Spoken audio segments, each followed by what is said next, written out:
Long time listener, first time caller. Long time listener, first time caller. Long time listener, first time caller. First time Caller. First time caller. After downloading the free Discord app, use the invite link in the description or scan this QR code with your phone to be taken to the Beyond Wednesdays Discord server. First time listener, long time caller. There you will see the Modern Comic Mayhem category on the left with the call-in waiting room. Join that call-in waiting room, set up your camera and your mic, and have your questions ready. Call me now!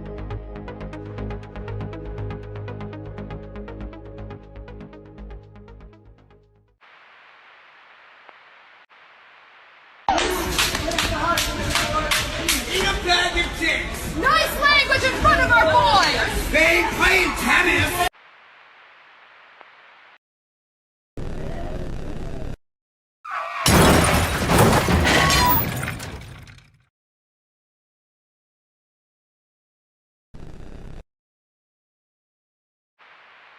Six months ago, the haters said I was a gambling bastard. They turned their backs on me like I was some kind of fucking leper. And they said Shohei didn't deserve to play in Major League Baseball. These haters never wanted to see Shohei win the World Series. Well, tonight I absolutely shoved it up their asses. Shohei is now a World Series fucking champion, and I did it. For the people of Japan who always believed in me. For the citizens of Los Angeles who always had my back. For Ippei Mizuhara, who is rotting in prison to protect me. And finally, I did it for Pete Rose and Uncle Isoroku, who are looking down on me from heaven. I dedicate my victory to these people who never betrayed me, and everyone else can kiss my ass. Not even Godzilla can take this trophy away from me. Even if he resurrected the entire fucking Pacific Fleet from the bottom of the ocean and sent a goddamn zombie armada after Shohei, I'd sink those Yankees again, just like I sank the ones from New York here tonight. Anyways, I'll see you guys next year.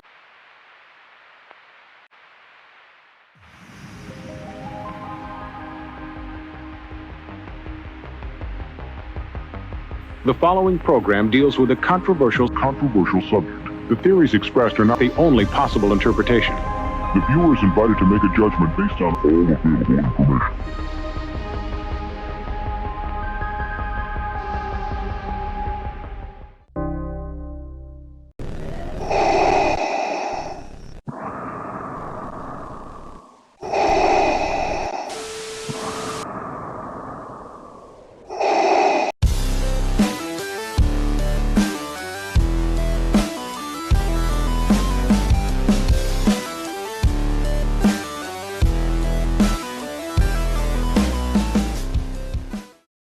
What's good, everybody? Welcome to another Saturday night, another Modern Comic Mayhem.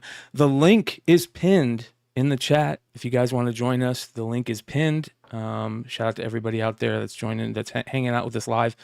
We got a lot of fun stuff to talk about, and we've got Justin and Ben joining us. Shout out to the Comic Com podcast and Mr. Longshort, aka one of the best shows on YouTube with Long Story Short. And you don't know how many times a week we hear that book was on Long Story Short. Yep, we know. Shout out to Lord Tapman that says, hey, what's going on with the $5 super chat? I got to put in the sound effects for that for him. But how you guys doing? Good. Saturday night, November. Oh yeah, man, dude. It is so nice out here right now. It rained and it started to get cool. It's like, I don't know, probably 70 degrees out right now. And it is amazing. So I'm really hoping that it stays that way.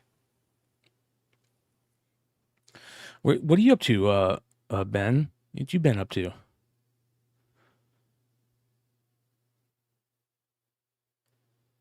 He's on mute. Hold on. Hey, you're on mute, bro. Your mic's not working. So anyways, we'll get him in here, back in here in a second. All right. So yeah, everybody's asking about Greg Hildebrandt. Greg Hildebrandt passed away, 85 years old. amazing story for artists and comic creators. The Hildebrandt brothers. His brother, shout out to Kal-El with the $20 super chat. He says, "Evening, fellas. Thank you, brother. We appreciate you." There you are. You should be back now, I think. You good, Ben? Yeah, I'm here, guys. Sorry All right. about that, man. All right, Just you're good. a little bit of a lag going on, but It'll yeah, fix man. itself. Everything is good. Hell yeah, brother. Hell yeah. So, all right. The Hildebrandt brothers, famous art. They were twins, right? I believe they were twins. Born 1939. His brother Tim passed away years ago. I think his brother was really young, like maybe in his 60s. So it was quite a while ago. But yeah, Greg passed away, 85 years old. He's been ill for a while, and we've kind of been following it on social media. But the famous Star Wars poster that we all know and love is by the Hildebrandt brothers. And let's go ahead and bring that up. And you guys own this? I know Nate probably owns this. It's iconic. How can you not? Let's see here. Yeah, look at that. It's been homaged millions of times. Many, many covers. Classic. Beautiful. How is this not one of the top 10 movie posters of all time? Right? Yeah, it's got to be. It definitely is. Well, it changed. I believe it changed the movie poster business, right? Like the style that they started using and kind of changed with the Star Wars posters, if I'm not mistaken. But yeah, man, look at that. Absolutely beautiful. I do not own an original of these yet. They sell for quite a bit of money too. I was looking at Heritage today. Like these are sold prices, or these are prices for his work that has sold recently, their work. A lot of the Marvel Masterpieces, you guys know him from Marvel Masterpieces. Oh, yeah. Beautiful, man. Beautiful. Amazing stuff. Look at that Spider-Man. Look at that. So that sold for $19,000 in 2021. This sold for $18,000 in 2024. A lot of Topps art. A lot of nudie art too, which is crazy. They did, this is art, YouTube, this is art. They did a lot of like repaints, or at least Greg did repaints of Playboy centerfolds and stuff. But look at this. This sold for 10 grand. This is the, what is it? Which one is this? British quad poster. So it must be massive. 30 by 40 inches. Damn, 10 grand. It's beautiful, man. Yeah. It's beautiful. I like, this is going to be sacrilege, but I like this better than the original vertical one. I was thinking the same thing. Yeah. I was thinking the exact same thing. Yeah. More of the art, less of the, oh my God. Yeah. What a difference. I love that. Holy cow. Yeah. So that was 10 grand. There was more. Hold on.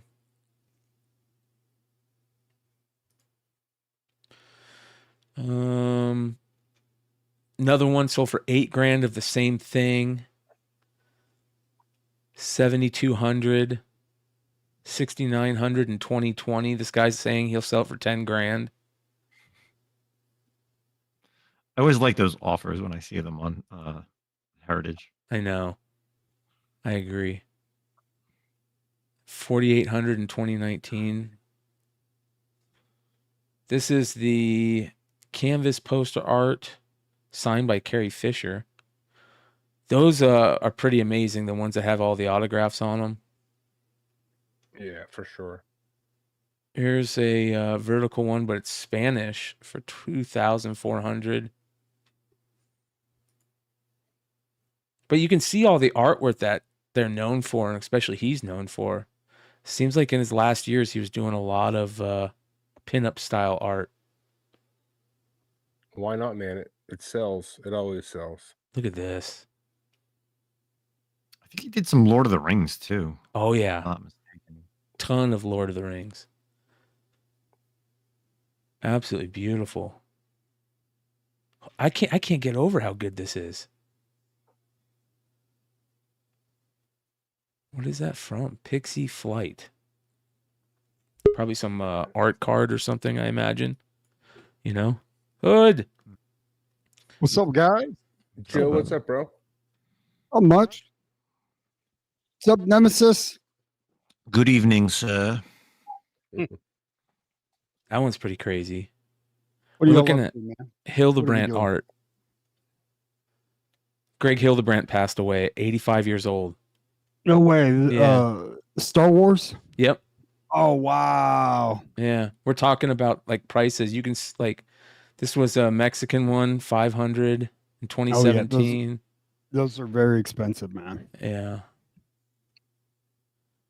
I mean, just growing up in the 90s, all the Marvel stuff, all those Marvel masterpieces were. Oh, yeah. Yeah, Dude. man. Look at that. He was everywhere. He was everywhere in the 90s. Cosmic Spider-Man's awesome, dude. That is beautiful. That original That art is sold for $448 in 2010. That's criminal. Uh-huh. Yeah. Yeah. Wow. Lot of pinup art. That's for sure. That was one of the first posters, I think, right? It came out like because the movie was supposed to come out in December of '76. So I think that was one of the first posters, if I'm not mistaken. It was the first, wasn't it? That and the Howard Chaykin Comic-Con poster. Yeah, the Howard Chaykin for sure. Yeah. Look at this. Yeah, dude. So good. Mm-hmm. So good. Beautiful. Lord Tatman drops $2. He said, Brian, show his Mob Rules cover. Greg Hildebrandt, Mob Rules. What's up, Lord Tatman?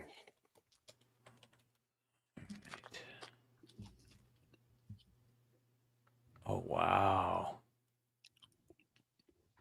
It's an album cover for Black Sabbath. I didn't know that. Hold Oh, on. man, that's sweet. Yeah. I've seen that cover, but I didn't know that was him.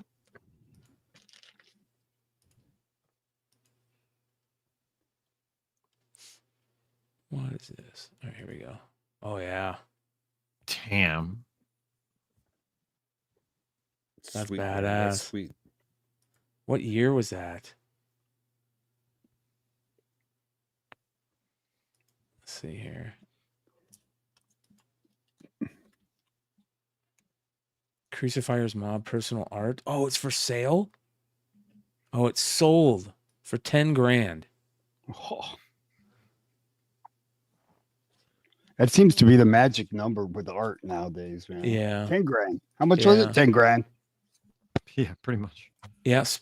Spiderweb art is like his main sellers. They've got all kinds of stuff available. If you go look, he's got a ton of the pinup stuff. But if you go look at the Star Wars stuff, he's got like paintings, crazy paintings for cheap too, in my opinion. Here's a bunch of Shadows of the Empire stuff. Like, oh, that's sold. It looks like maybe they all sold. Unavailable. A lot of this stuff already sold. Never mind. I wonder if a lot of stuff just sold. Probably. He was like passing away. You remember how big that stuff was, the Shadows of the Empire, bro? God, man. Yeah. That was. I loved Shadows of the Empire, man. I read it when it came out. I was a big fan of that book. Yeah, the game was badass too. Did you ever play the video game? I didn't. No. What? Yeah. N64? I didn't play Oh it. yeah. I think I got. No, it's not sealed. I got a graded copy, but it's CIB. I love that game. Okay. It was like the first like expanded universe that mattered. Mm-hmm. Yeah, I agree. Yeah, because it was in between Jedi, or no, Empire and Jedi. Empire and Jedi, yeah. And it was the whole Han and Carbonite saga and them trying to go after Boba Fett. Shizor was a badass mofo. Prince Shizor. Yeah. And what was his Dash Rendar? Dash Rendar was not Mara Jade. It was what was his Shizor's bodyguard? I forget her name. That was the Hildebrandt brothers did the Heavy Metal #1 issue. Wow. Yeah, no shit. Wow. Hold on, let's take a look. I love that book. So do I. It should be around the label there, pretty clearly. Yeah. Nicolette cover. They're in it though. Nicolette cover. I was about to say. That is a great book. The Marvel masterpieces would just like already make him iconic, but then you throw on everything else like goats of comic book and sci-fi and fantasy art, no doubt. They had a lot of what was the Topps Galaxy Star Wars cards. Yep. Foil. Yeah. Sad, man. Did a lot of the what was it, like the Star Wars before it was Star Wars Insiders, it was Star Wars Magazine. Yep. Did a few covers on those. Yep. His brother Tim passed away in 2006 at the age of 67. Wow. Says here there's 19 the 1977 painting for the Style B poster for Star Wars: A New Hope became a breakout hit, depicting Luke Skywalker in the now iconic pose of holding a lightsaber over his head with Leia at his feet and Darth Vader's helmet framed above their head. However, after a lack of success developing their own fantasy novel project following Star Wars, the brothers Hildebrandt decided to pursue separate careers. So that's when they split up. Wow. Greg would go on to do cover work for magazines like Heavy Metal, Merlin Trilogy, Robin Hood, Dracula, Phantom of the Opera. Meanwhile, Tim worked on children's books and films, Dungeons and Dragons calendars, and ads for companies like Levi and AT&T. Marvel's creator Stan Lee would bring Greg and Tim back together to work on multiple Marvel projects in the 90s, such as Marvel Masterpiece. Wow, that's pretty fucking cool. And he went and said, no, you guys got to do it together. 1939. Well, there you go. Rest in peace to a goat, because that's definitely what he is. Yep. Very interesting. And I would love to know if anybody out there owns any of the original posters. Let us know in the comments. That shit's fucking interesting as hell to me. We are going to talk about the look. Darth Lopez is in the chat. He is in the chat, ladies and gentlemen. We're going to bring him on for Drama Alert for sure. You guys, the link is, if you guys want to join us, the link is in the chat. What do you got there, Hood? You got some Fernando Valenzuela? Yeah, but it has, it's probably a near mint, but it's got the label, so. But I got a ton of his rookies. I got a rookie of his and an unopened pack on top. Figures, right? Yeah. So did you see this? Did you guys see this? After the game, this is cool. So this is after the game, the final pitch during the World Series. This is Topps this is MLB, and this is their record keepers. The record keeper immediately writes down what happened on a little sticker, like with a hologram, and he runs out to put it on the ball. Watch this. This is crazy. Let me go ahead and bring up the audio for everybody. Hey, Don. Will Smith.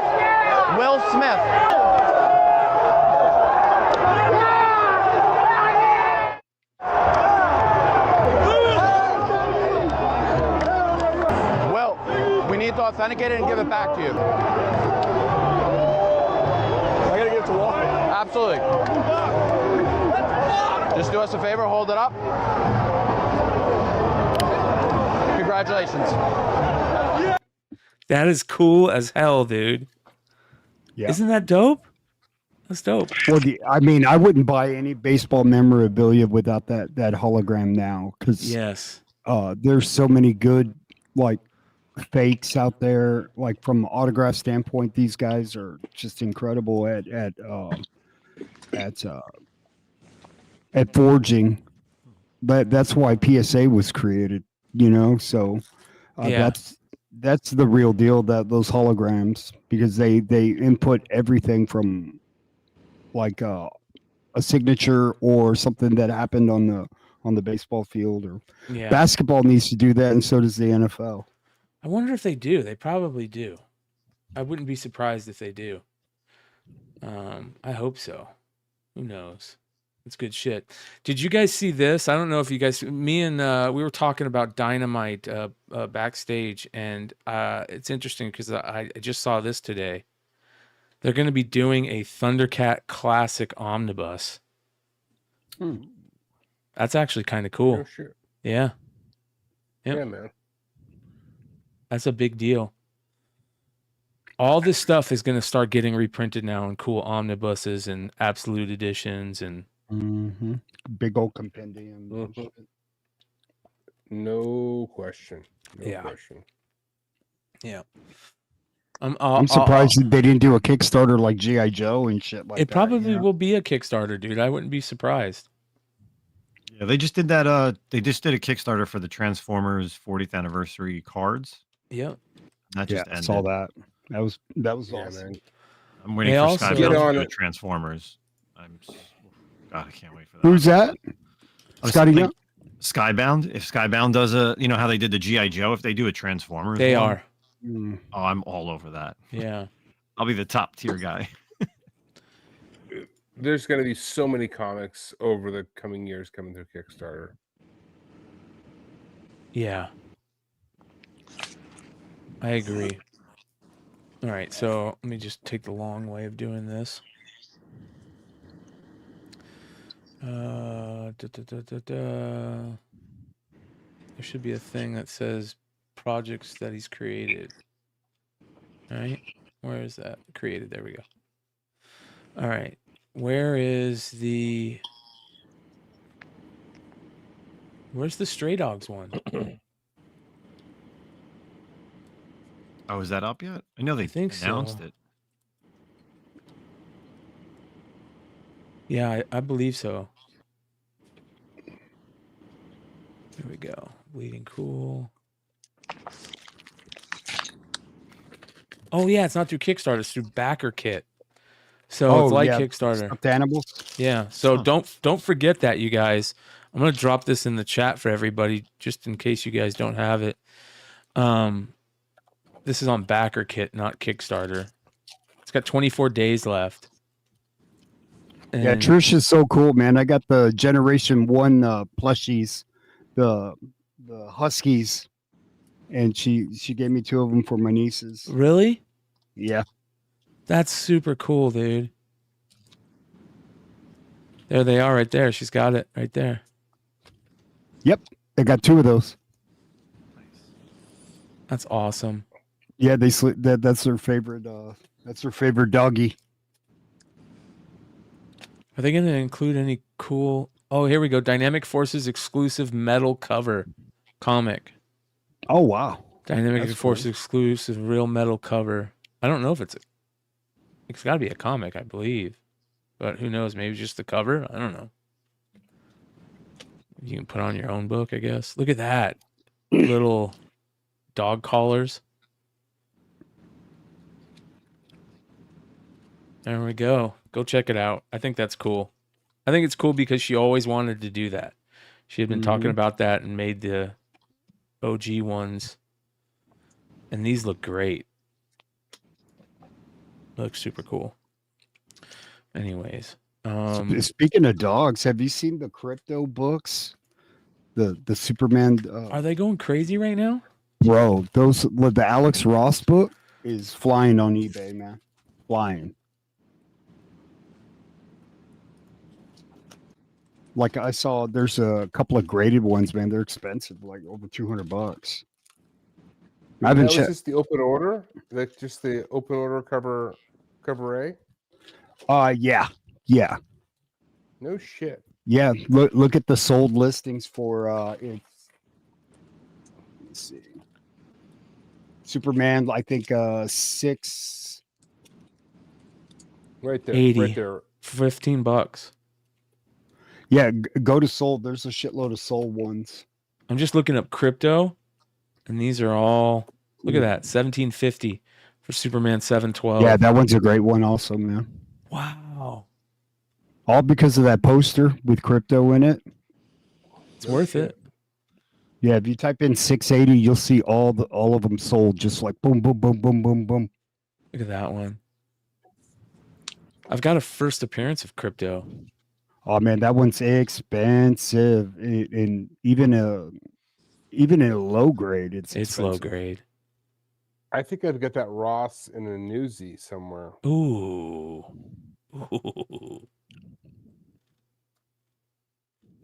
That's crazy. Look at that. $10 for that. Yeah, somebody got a deal. Oh yeah. There's another one, $10. Yeah, October. that one I love that one, man. That's a great one, man. Yeah, they're moving.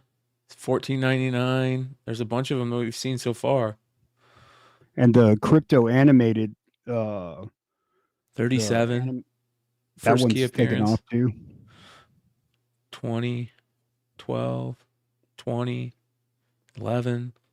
Yep, it's moving. It be moving. That's cool. I like that. I'd love to see that. Krypto's a great character. Did you see the was it the movie poster or was just a It was a teaser, wasn't it? A teaser, yeah. Superman. Yeah, what are they just like? They're sitting on the. Are they sitting on the moon or? Yeah, I think they're sitting on the just moon. look at it. Yeah, looking at the Earth.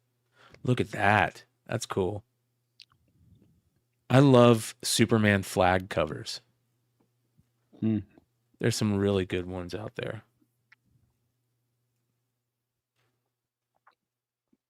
For me, Alex Ross's dog is the best one, man. Yeah, look at that in a 3.0, dude. First Krypto Superboy appearance. Yeah, that's sweet. That's expensive. I love it. Look at that. Topps comic book foldies, Krypto. Oh, look, shut up, Ben. Ben Oh, Stein. yeah, with, the Copper Tone. Yeah.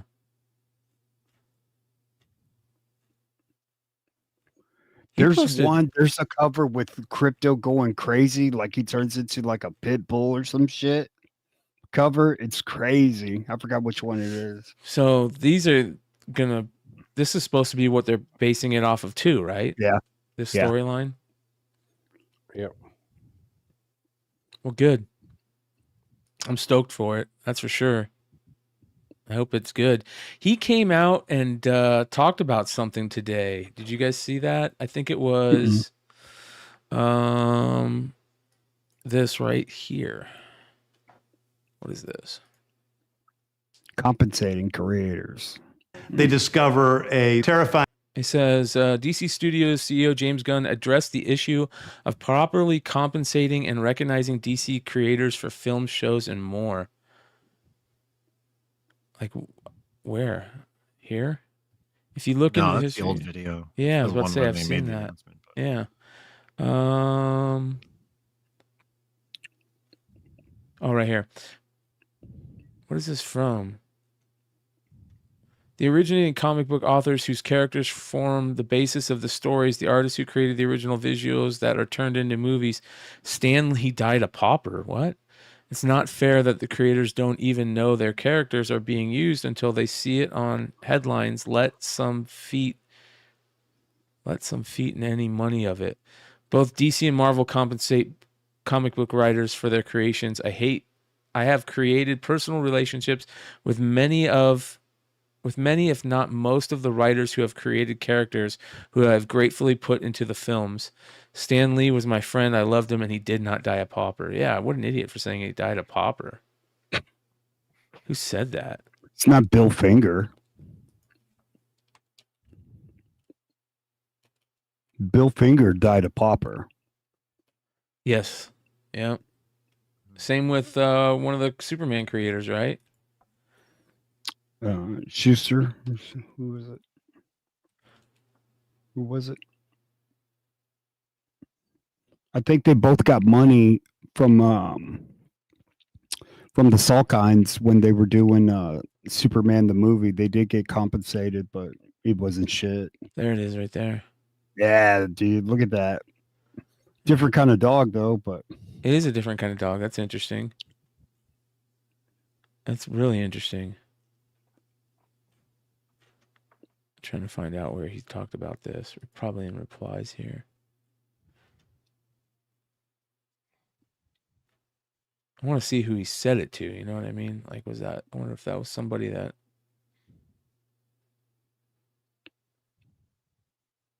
That was the LeBron James stuff.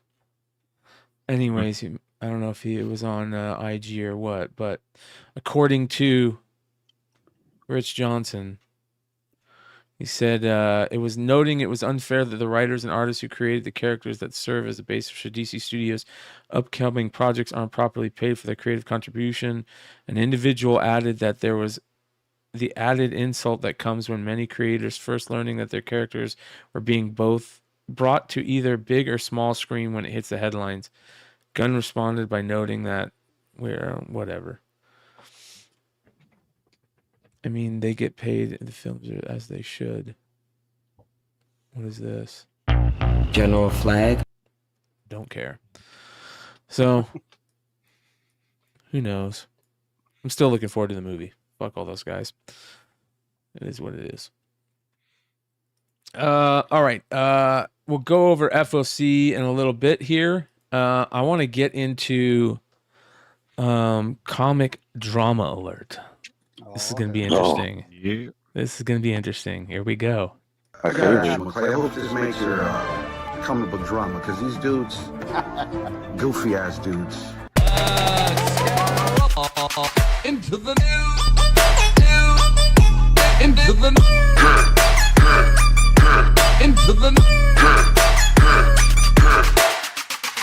But let's get down to business. All right, let's get down to business. I love it. I fucking love it. So, for those of you guys that don't know, look at Long Short. Long Short's out like a light. Yeah, I know. Well, hey, can I just say first of all, this is I'm here. We're gonna keep you around. We're gonna keep you around, brother. I'm here. Can I just pay my respects to Mr. Short? Of course you can. I've never been on with him, and I've been following this guy for a long time. Picked up a lot of game from him. You know what I mean? Good guy, great guy. Amen. Much love, much respect, brother. All right. So, what is going on right now as we do our show? I believe live. We'll just take a quick peek in on it. Attributed to YouTube. So let's take a look at that. So this is the 2024 Comic Book Community Awards that is going on at Bryan LCS. If you remember, there was a little bit of drama that was popping off about the Comic Book Community Awards last couple weeks. Razor Comics calling out Bryan for some things, and it was kind of interesting. And then at the same time, you have some people saying that there needs to be changes made in how they do them. At the same time, all that is going on, you got to look at it from Bryan's side. Bryan's been putting in work, doing this for 4 years now. He's built something that he loves and he hopes the community loves. But it sounds like there's some changes that might be need to be made on this, and all this is happening as they're tallying the votes for the win. Look at that entropy going on here. We got Nemesis Prime on there. This must have been during the TiVo moments, I imagine. So shout out to our boy TiVo. Yeah, man. But look, there he is. So actually, let's check this out. 10 lists. And before we rock it, you know what we like to do. So stay in there, boys and girls. It's of infinite Earths, of infinite reviews, of infinite realities, of infinite recaps, starting right now. What good YouTubenites? Welcome to Lords of the Long Box. Happy new comic book day to you. What is going on, YouTubenites? This is your boy T-Bo. What's going on, YouTubenites? What's going on in the world today, y'all? What's good, YouTubenites? Welcome to, actually, happy new comic book day to you. Yes, we're back. New comic book day. What's good, YouTubenites? Welcome to Lords of the Long Box, and happy Tuesday to you. Welcome to the Cover Price Top 10 Weekly List. What's up, YouTubenites? Welcome to Lords of the Long Box and our weekly Cover Price Top 10 List. What is going on, YouTubenites? Your boy T1 Darkside Jedi. What's shaking, YouTubenites? It's Thursday. That can only mean one thing. What's going on, YouTubenites? Welcome to the weekly Cover Price Shakers of the Week.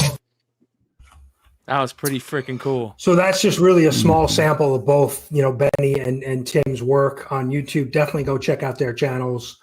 They're So there we go. A nice little remembrance of. Can I just throw an asterisk in there? Let's do it. I did that video, just so you know. That was, I love it. When Tim died, when Tim passed away, I made that video on the live show, for the live show. Good. They just showed was good. That was perfect because that was first of all, it was very heartbreaking to do. But let me tell you that I spent a good full day going through like tons of live shows, and every time Tim would say, keep taking those long boxes and YouTubenites, it was, and I was trying to get everybody in all the iterations of the Lords in there. That's when he awesome. died, man, it fucked me up, man. And Laura called me like the day, that day, because I watched the show the night before, and then he died, and Laura like reached out and said Tim died last time. Like, what are you talking about? I just watched him like a few hours ago. Like that really, really set me back. He was such a good dude, man. Great energy. Oh man, huge loss for the community. Yeah. Yeah. Well, it's pretty cool that they threw a nice little call out to him. I'm glad they did that. But a lot of people, how many people have watching this? 94 watching them right now live. I see a lot of comic book community people in the comments. It looks like it's been going on for 2 hours now. Yeah, it's still. Yeah. But I was told that we got to watch the beginning. So I think we need to we got to take a look at it, right? Here we go. You got to go back to, he does a, like a drama watcher type segment when it happens. So. All right, here we go.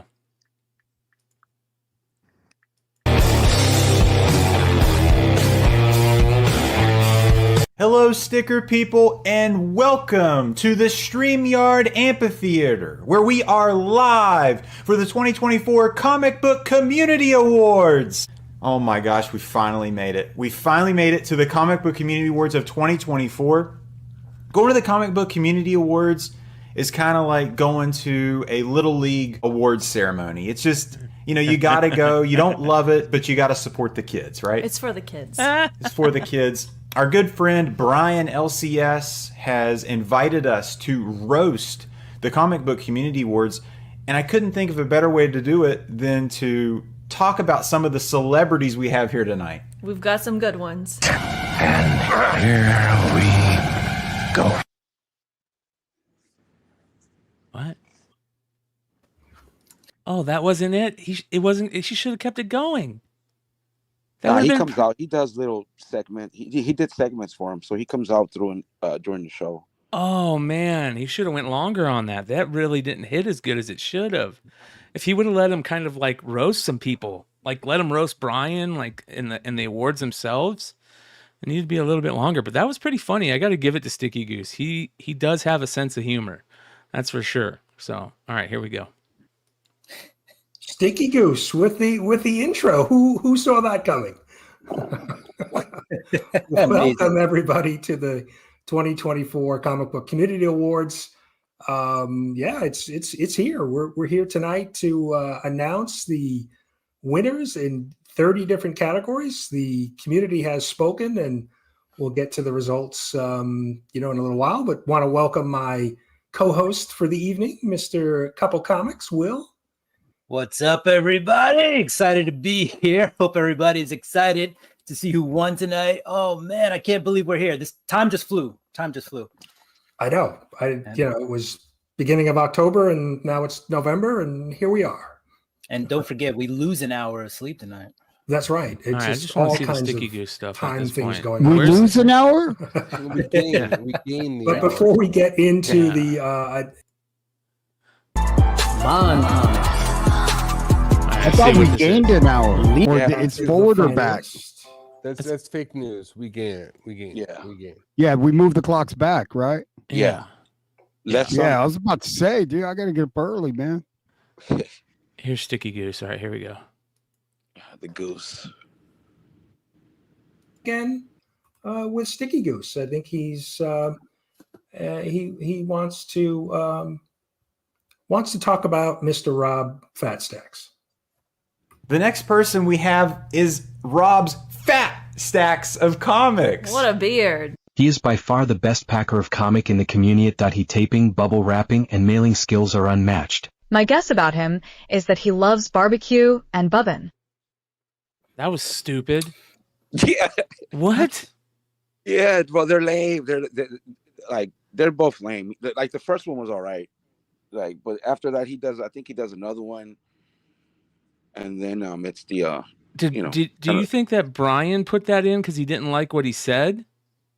No, I think that's Sticky Goose all day, bro. That's it. That's him. That's his humor. Oh. In other words, maybe saying I can't say what I really want to say, probably, knowing him. Oh, yeah. Here's another one real quick. Hear what the Goose has to say.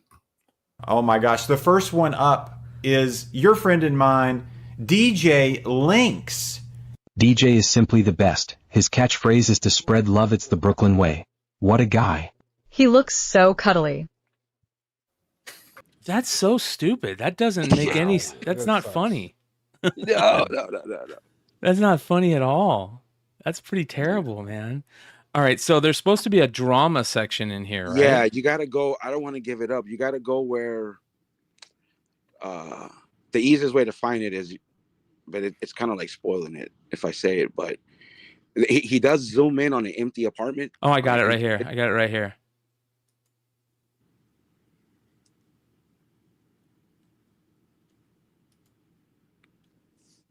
Come on, internet. Let's fucking This go. video. So I'm going to go ahead and hopefully we can put an end to the drama in the community a little bit. And I think this year has been some of the recognized too. And congrats to him. I just wanted to recognize too. We got a super chat from JSS. Thank you for that. Appreciate that. That'll help fund some of the shipping to some of our winners tonight. So really do appreciate that. And one of the themes I think this year has been, there's been a lot of talk about drama in the community. And we kind of, poke fun with Sticky Goose a little bit and kind of switching things around with him tonight. But see that he's changing it.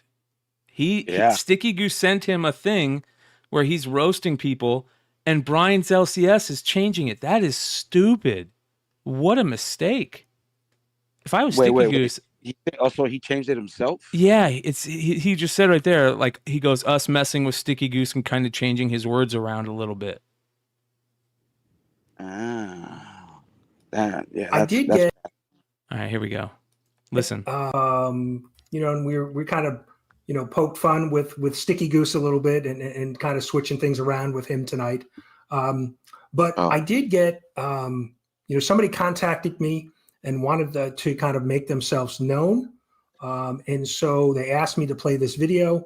So I'm going to go ahead and, hopefully we can put an end to the drama in the community and just, get back to the things that we love. But let's hear what the message is.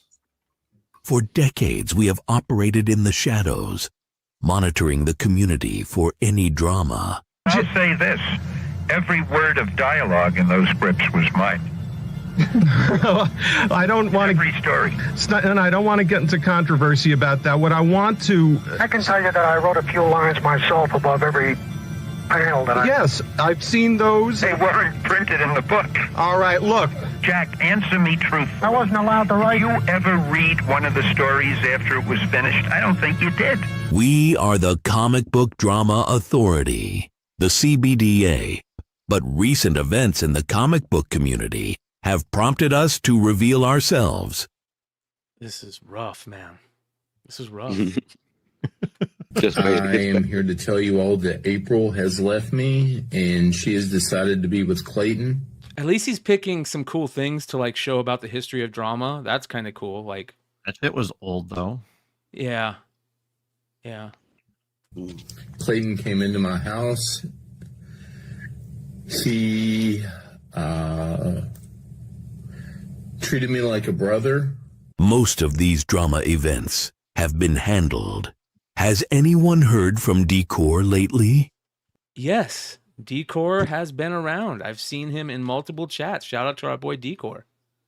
Yeah, look at Derek's like, this is horrible, McClay. Why are you forcing us to watch this? Just wait. We'll see. It's better. Recently, the CBDA has been monitoring the Goose situation. When things escalated, we deployed one of our agents to handle it. We are monitoring a kitchen in Arizona where a sweaty individual has gotten our attention. We just deployed some Taco Bell and believe that will cool things. Ooh. Yeah, come on now, Brian. Ooh. So for those of you guys that don't know. Come on now. That was a shot taken at Razor. Big time. That was a shot taken at Razor big time. Yeah, that's a little bit too, you're kind of crossing the line there a little bit with the fucking Taco Bell. What are you trying to say? Like, do we really got it as a Hispanic? I know, look, I'm not going to say Brian is racist. Probably far from it. He probably didn't mean it. Probably didn't know what he was doing, but that could be taken a lot of weight. He's a grown man. He knows what he did. You know what I mean? And I'm a Hispanic, bro, so I ain't going to play that shit. So am I. And I fuck with Razor. And I'm watching that because I think it's cool. And we've talked about it, Brian. I think it's cool, bro. Did he leave out our multiverse? Did he leave out you, Long Short, Nerdy Nirvana? He did nominate Mercenot and Ferdbert, right? But, whatever. I mean, that's a big task. It's cool that he's doing. I think if I got nominated, I would own that shit. I'd be like 3-time winner, whatever. But you got to, but you fucked up with the Taco Bell joke, bro. Mm-hmm. Yeah. And you know what I mean? And Razor will respond. You know what I mean? You know how, Razor is his own entity. He does his own thing. I talk with him, you know what I mean? He'll do his thing, but I think he kind of fucked up there. And I think he was feeling himself because, I love the drama. And, he had that thing with Razor, baited him a little bit, came away looking like he had his own little mini Comic Time moment. And he wanted to keep rubbing salt in the wounds. And he dropped a Taco Bell joke. That's an interception, bro. That's damn near crossing the line. And I'm watching it. I'm the only guy that comments, you know what I mean? Because that's their thing. That's not, you know what I mean? But I support it. And you hit the Taco Bell joke. I'm like, nah, bro. You know what I mean? So I gotta say something that I love about Razor real quick. If you guys don't know Razor's content, he does unboxings and then he also keeps tabs on the community, like a drama style stuff. But then he has this really good content on Sundays where he calls it Ceasefire Sundays, where anybody's allowed and there's no fighting and shit, which is cool. And a lot of relationships have been mended on that show. But he does these check-ins when he's driving home from work, and he takes one of those Waymos home from work every day. Check this shit out. What it do, comic book gurus? It's your boy Ray from Razor Comics, and I invite you to join me this Saturday, 2 p.m. Pacific Standard Time. We're going to be hanging out doing an old school. Hold on. There, let's find one. What it do, comic book gurus? It's your boy Ray from Razor Comics, and I have one question. Who snitched on Sticky Goose? And these are all from the Waymo on the way home. What it do, comic book guru? Do you guys know what the Waymo is? No. The Waymo is a self-driving car. Oh. So he takes one of those fucking self-driving, and he'll be posting and he'll show, and there'll be nobody driving. Anyways, let's go back to the said said issue. All right, here we go. Let's replay it. Most of these drama events have been handled. Has anyone heard from Decor lately? Recently, the CBDA has been monitoring the Goose situation. When things escalated, we deployed one of our agents to handle it. We are monitoring a kitchen in Arizona. And he's saying that because Razor started like in his kitchen. His shit would be in his kitchen, and with his phone. Where a sweaty individual has gotten our attention. We just deployed some Taco Bell and believe that will cool things over for now. Just know when comic book drama rears its ugly head, the Comic Book Drama Authority will be watching. All right, let's see what he has to say. Comic Book Drama Authority. I wonder if that's kind of like the TVA, maybe. I didn't know they existed until they they contacted me and said they wanted to make themselves known. So I guess just be warned if you're starting drama in the community that you'll be watched. I want to see what some of the chat This guy's says. fucking boring, man. Chat is disabled. It was a bit rough. It was a bit rough. He disabled the chat? No, I think it just over. ended. It just ended. Yeah. Wow, that is pretty interesting. Nobody really commented on it, bro. I stayed probably like 5-7 minutes after that. Nobody really, either it went over their heads or it's just whatever, Yeah, I see a lot of people in the chat saying I would definitely take offense to that.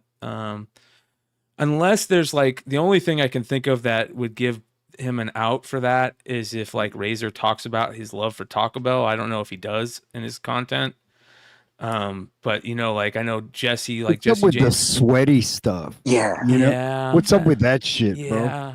Yeah, you're Fuck right. that dude, man. Yeah, dude. First of all, no offense, but Hispanics, we don't even need Taco Bell. I mean, in a pinch, like if I'm hungry and there's Yeah, nothing that shit's out- fucking nasty, bro. Yeah, it's fucking disgusting, bro. Right? So Yeah, that alone. back in my day when I was drunk, you know what I mean?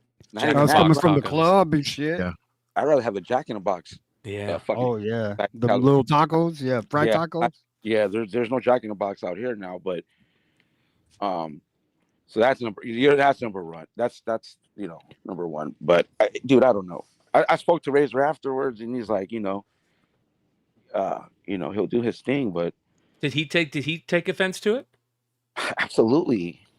I mean, look, bro. I don't even want to. Okay, I don't even want to make comparisons with any other ethnicities because that time is come and gone, bro. We're not about that, especially in comic books.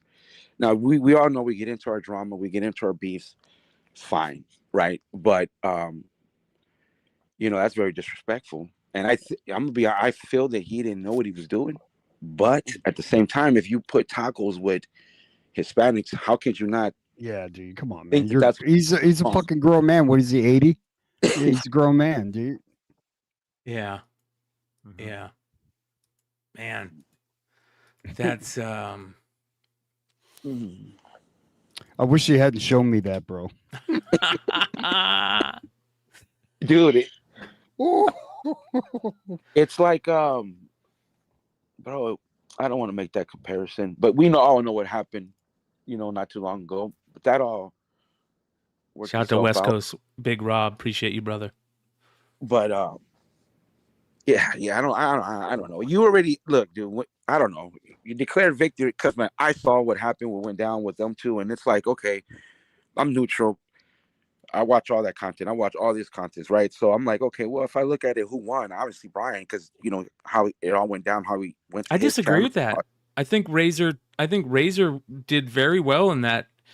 So for what you guys don't know what we're talking about, when Razor called out the comic book awards, he asked just to have some time with Brian, I guess, to talk about these things. And Brian said, yeah, but we're going to do it on my channel. And so Razor said he had a live before they went on and talked to each other on Brian's channel. And Razor said, I'm just going over there to ask these questions. No arguing, no fighting, no shots taken. I just want to hear the answers to these questions.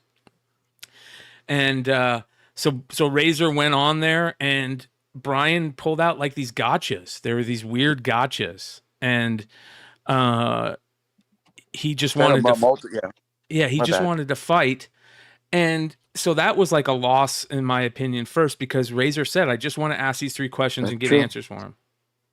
That's 100%. That's true. He did. Yeah. He did just want to do that. He said, I didn't come in for that, whatever.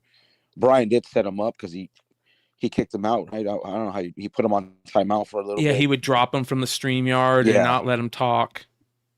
You know, shit like that. Which is comic book drama alert content, baby.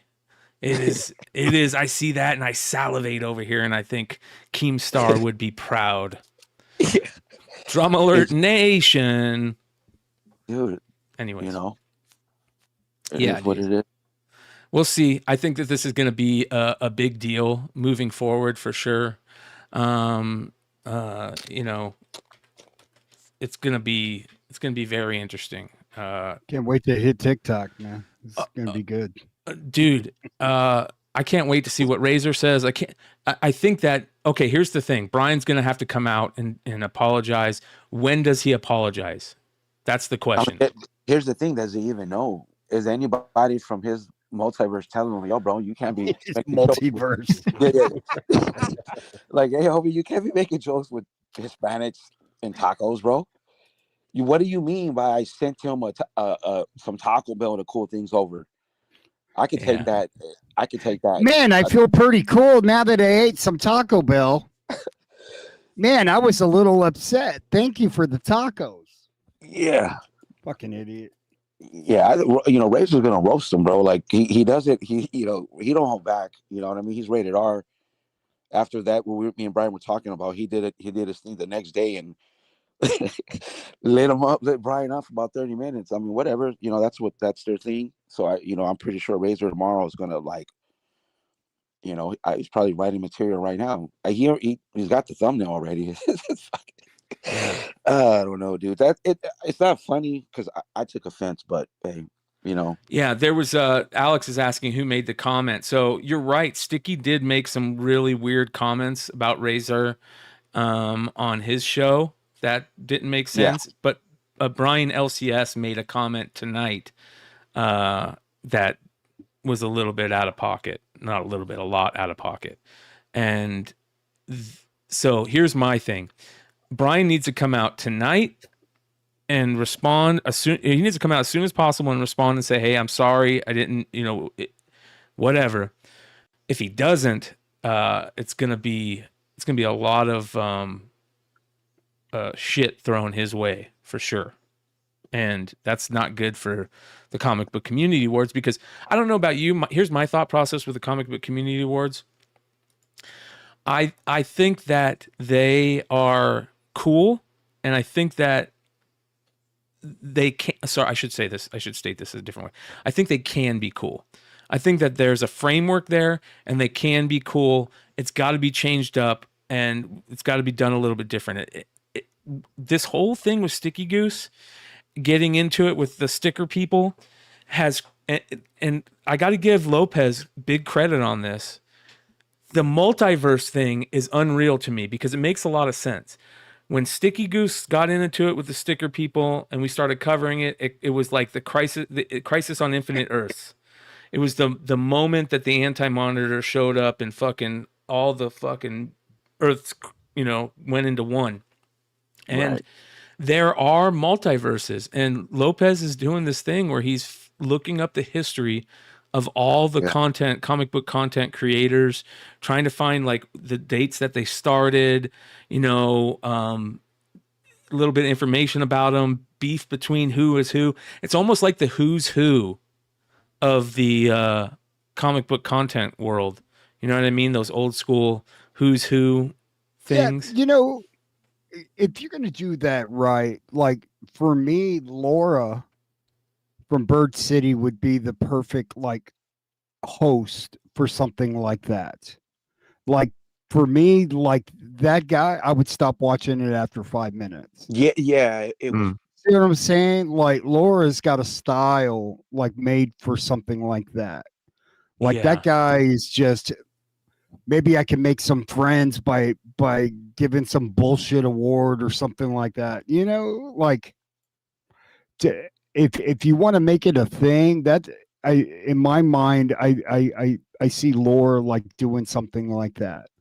You know what I mean? For it to be like kind of legitimate. To me, it just looks real campy and I don't know much about Sticky Goose or whatever, but like if you bring him on and then you go ahead and dub him and his wife, why bring him on?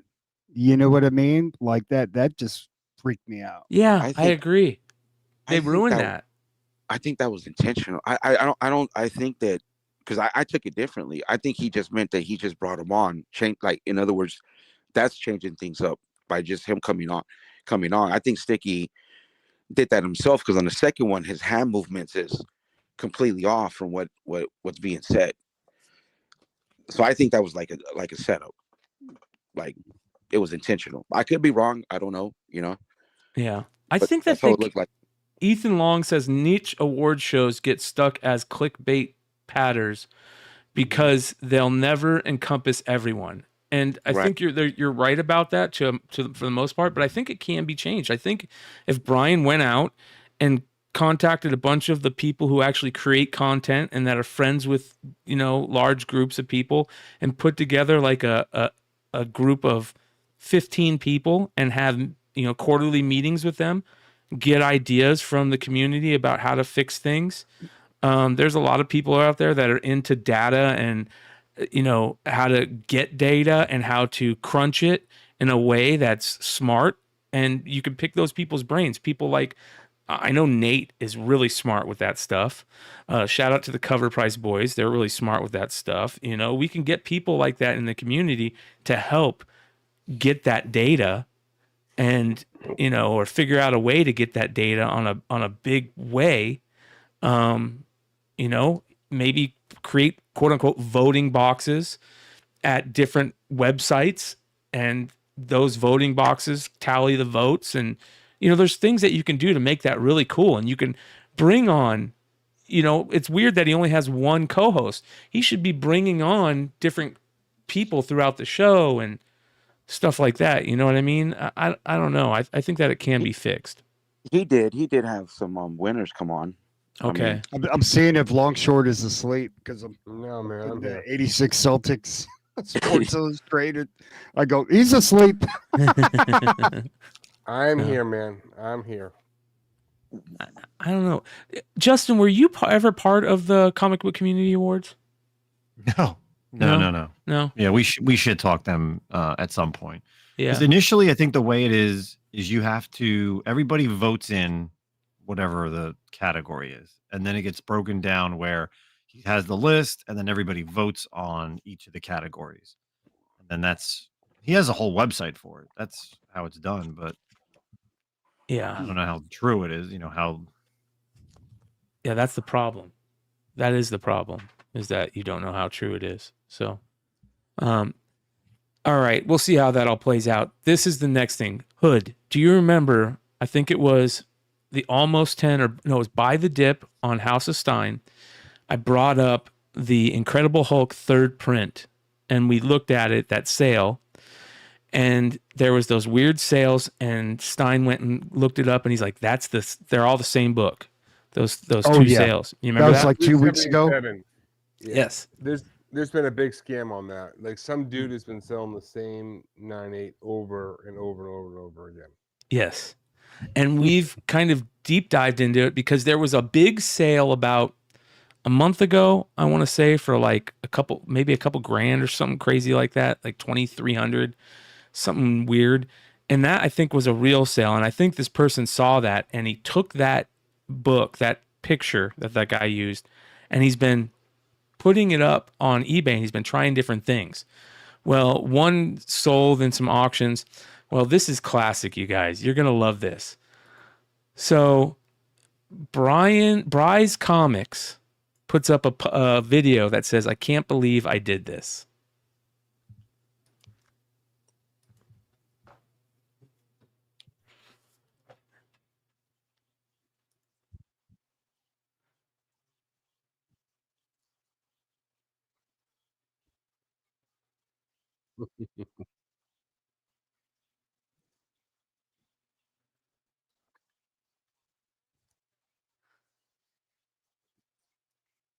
So this guy put it up for $900. Buy it now. After he had sold it twice already, we saw the first 2 sales. This is the 3rd sale, and Bry's Comics gets caught doing it. Now I want to play the intro because I want you guys to tell me: do you think that he really did this as content and to take one for the team?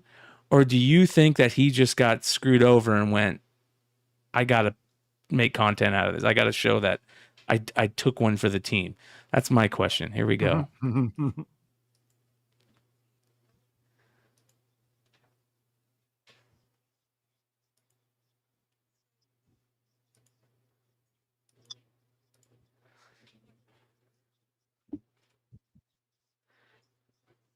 book community to help protect those of us who deserve, to be enlightened about I'm these gonna start scams this over and for also everybody. for Hold content. And I got scammed for $900, but I did so willingly. I took one for the team, knowing I'll get my $900 back, but I wanted to get more information about what the heck this scam is to provide more information for the comic book community to help protect those of us who deserve, to be enlightened about these scams and also for content. And I do believe that it's very interesting content. So stick with me here. We're going to go into eBay. We're going to go through it. You're going to watch me live as I click away and purchase a fraudulent item. But before we do, we always have a monthly giveaway. Take a look at this scam. Oh man, I can't believe I am actually going to do this. Take one for the team. So here it is, folks. Here is Incredible Hulk 377. So that's what threw me off at first.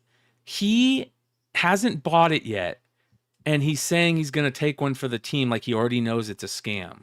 But, maybe he was smart enough and said, yeah, this is definitely a scam, but I'm still going to try it. CGC graded at 9.8 for $900, which would be a ridiculously low price for this book. Here on GPA, let's just take a look at the history of this book. Last sale was obviously the one that we're going to look at here in just a second for over $3,000. There was a silly sale in 2023 for $14,000. It's not a $14,000 book. I mean, maybe in like 50 years or something, but that was just a silly outlier sale. But as you can see, even back in 2020, it's a $2,000 book. 2019, over a $2,000 book. So super sought after, highly desirable book. On the CGC census, there's only 15. So one sold for $3,400. I was wrong. I thought it was $2,400. $3,400. A 9.8 sold for a couple months ago. 9.8, which is the top pop for this book. I can almost guarantee you some of these 9.6s are ghost numbers, meaning somebody bought a 9.6, cracked it out, and didn't submit the label. So there's even less than 528 total copies in existence. Try to do a little detective work and find some 9.6s that maybe got bumped. Trying to see if I could find this actual book. So here's the actual. So look, all right. So here are the 3 sales, okay, that we talked about. We talked about this one, but the 900 is already there. Book that sold just recently, within the past week or two, ended on October 20th. So about 9 days ago, I was watching it. I was watching the book. $3,400 was a little bit more than I wanted to pay. But as you can see, some very distinguished cover tanning, I guess you could say, or some kind of dirt. So this is the book. When we talked about it on the market report, this was the initial sale from Eternity Comics that happened for $3,500 for 9.8 on October 20th. Whatever on the book to give it this look. And the cert number is 441-436-9021. And then we can see that's the exact same book. And then we talked about it on Buy the Dip because of this $870 sale. And we were like, what the hell is going on? And so Stein we looked it up while we were talking about it, and Stein realized it was the same one. I think this is his sale. I think he already bought it, right? Isn't this his sale right here? Book. You mean you don't have to look at the certain number? They just took the same exact picture and listed it again with eBay account with 0% feedback for $870. Buy it now with free shipping. And then they did the exact same thing, the exact same book, the exact same cert number. Oh, look at that. So you click this listing here, and it says we looked everywhere and we could not find this sale. That's very interesting. It already got flagged. We looked everywhere. We can't find this sale. So these sales aren't going to show up in GPA, but it's clear that 2 people actually fell for this scam. They bought the book. Not 2. Well, unless you're including yourself, 3. 3 people fell for the scam. And here it is listed again for $900, each time with a brand new seller name. As you can see, it's a different seller, Hozo6. I feel like he bought this 900 and he made this video on the new $900 listing to save face. That's crazy.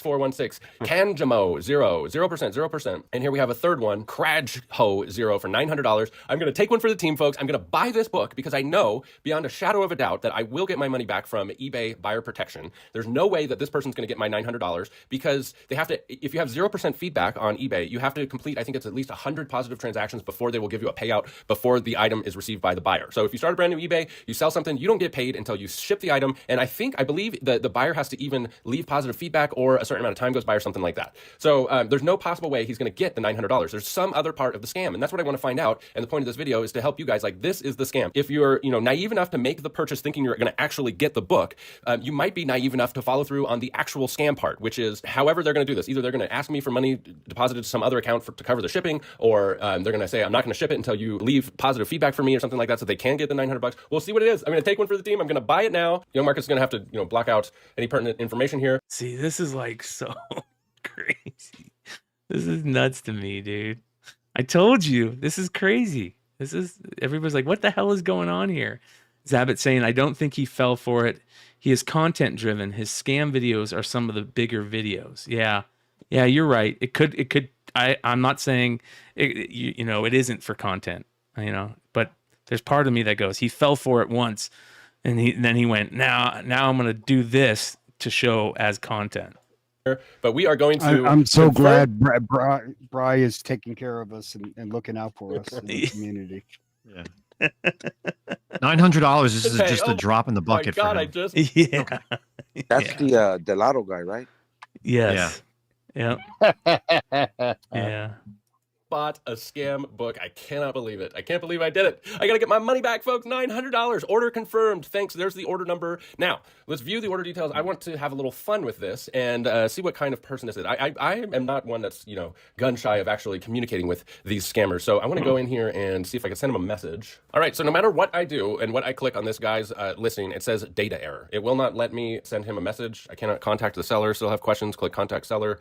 And it just goes to a blank screen. So clearly something is going on with his account. It was probably just deleted. So here, it has been over 24 hours since I made the purchase. I reached out to the seller. I have not heard back from them. And I'm a little disappointed. I thought I was going to immediately get hit with whatever the scam was. But looking back on eBay, you can go over here and see there's the original sale. Now we have 1, 2, 3, 4 sales. Okay. So I'm the one who bought the Krajho.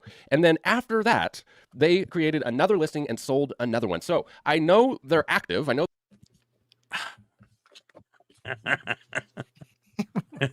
That's amazing. This is so crazy, dude. So there you go. Bry's Comics taking one for the team. Oh, my Lord.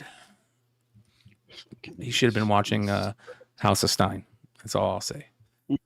So very interesting. That is some interesting drama for this week.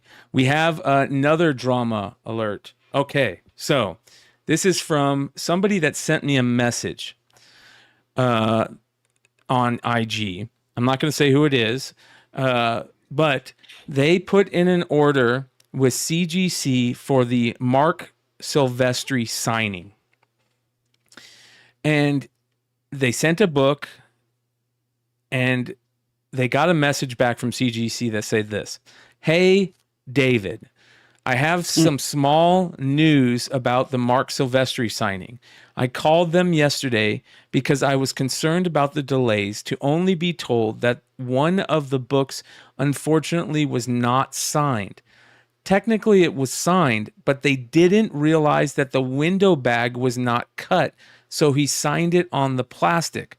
Unfortunately, it turned out to be your book, an X-Men 244. So he must have sent it in to like a third-party person that takes books for signings, and they made the window bag, I imagine, and didn't cut the window bag.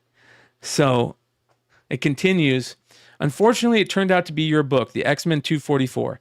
We have two options at the moment. I can have it sent back raw, or they can just grade it, blue label, and send it back.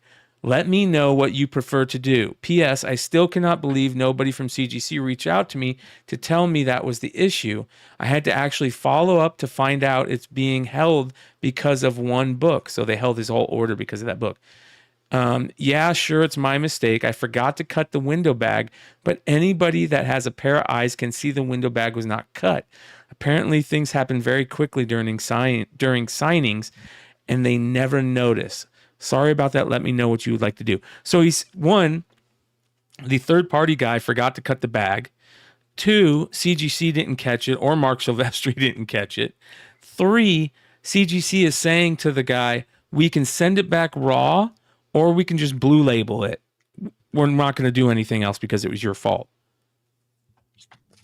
That fucking sucks. That sucks, dude. So I would love to know if there's anybody out there that has had that problem happen where they send in a book and the window bag does not get cut. So I bet you that's happened a ton of times. They sell the window bags already cut. Bro. Yes. That's a great point. I find it hard to believe that he didn't cut. Yeah, I can't imagine him using a third party for a private signing. Like, you just send it in yourself. Yeah, I mean, like, I see that for actors, but why would Silvestri need a third party? That's weird.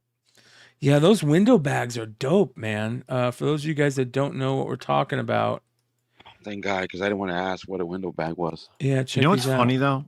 I remember when they first came out with the window bags, and CGC did not like them. No, they didn't. No, they hated them. They were like, no, you can't use this. You have to just put it in a bag. Yeah, now they sell their own window bags. And now they allow this.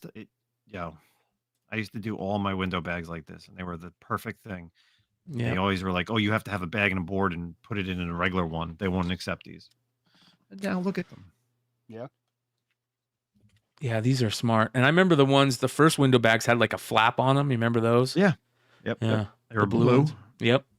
Those were dope. They were the best. So there we go. There's your window bags. So yeah, just buy the window bags now, you guys, and send them in the window bags. Don't take that chance. What they need to do is let you attach your own color Sharpie with the fucking book, bro. Yeah. I'm serious, dude. Yeah. Like that shit is, I don't know, man. I get pissed off when like the artist throws like, no, I'm signing it in black. And I'm like, it's the little things that piss me off. And I'm like, dude, like you're getting money, dude. Just fucking sign it in the fucking color I want. Shit.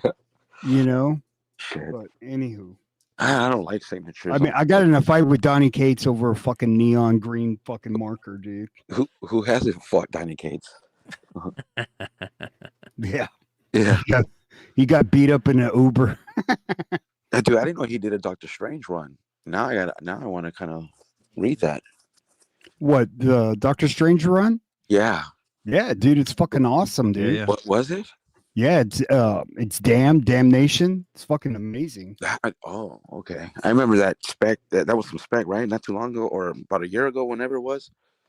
Created Bats the dog. Oh, Bats, man. That's my pooch. He comes out in a second print with the Black Cat second print or something like that. Yeah. All right, I got some really good drama to show you guys. Yes. All right, so yeah, you guys don't think there's anything wrong with that, with like you being able to pick your color? Yeah, I think you should. Yeah. Yeah. Like unless like I saw McFarlane say that he really takes that into consideration, and he finds a color that accentuates the autograph, right? He pays attention to that, right? As a comic fan, right? Yeah. But and I would be okay with that. Okay, you pick it. You know what's going to look better, right?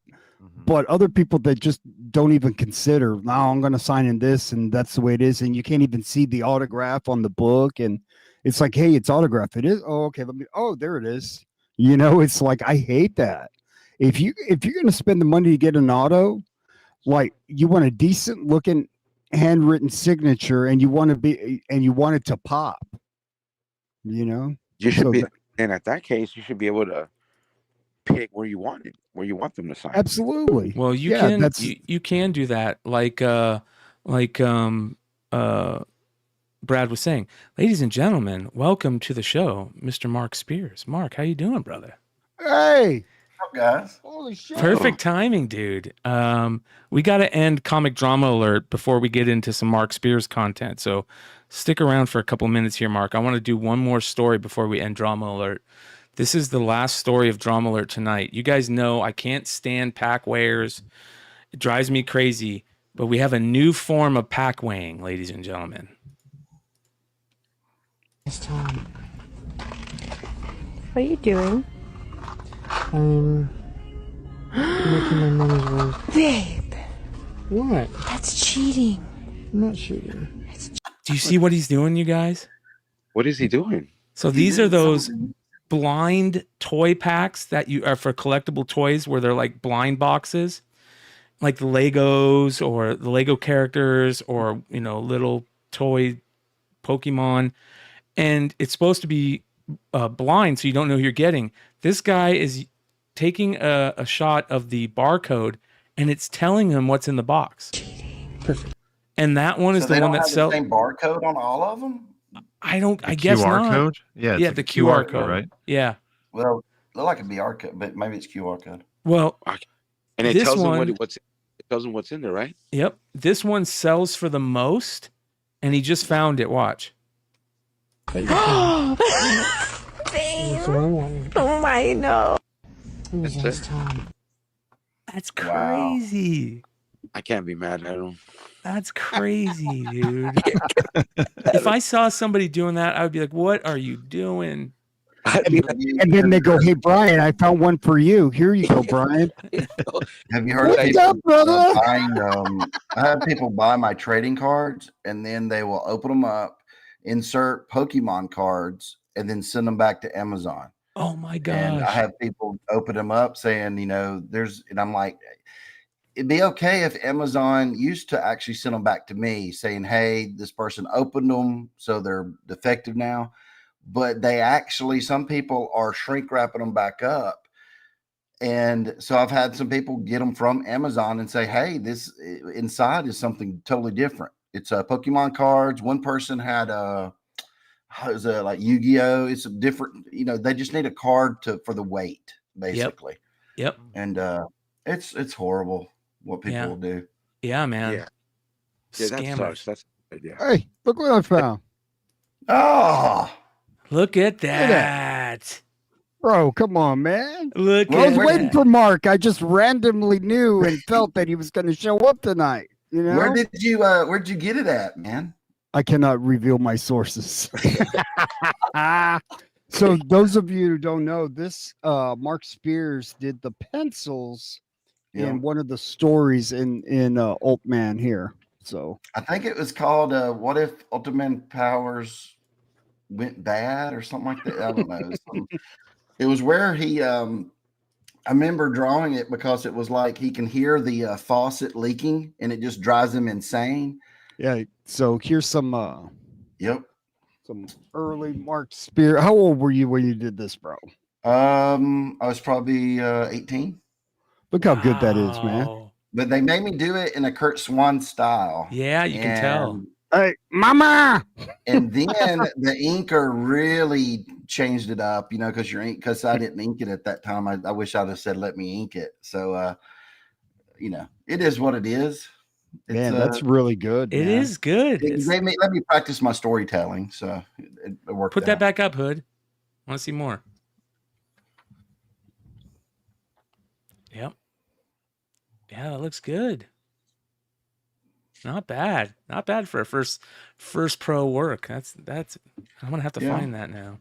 I'm gonna have to find that now. Well, ladies and gentlemen, we got some Mark Spears stuff to get into, but we got to end Drama Alert first. So you guys know how we do that around here. It's very interesting, and we have somebody that likes to let everybody know when we're done with Drama Alert. Can you hear me out there?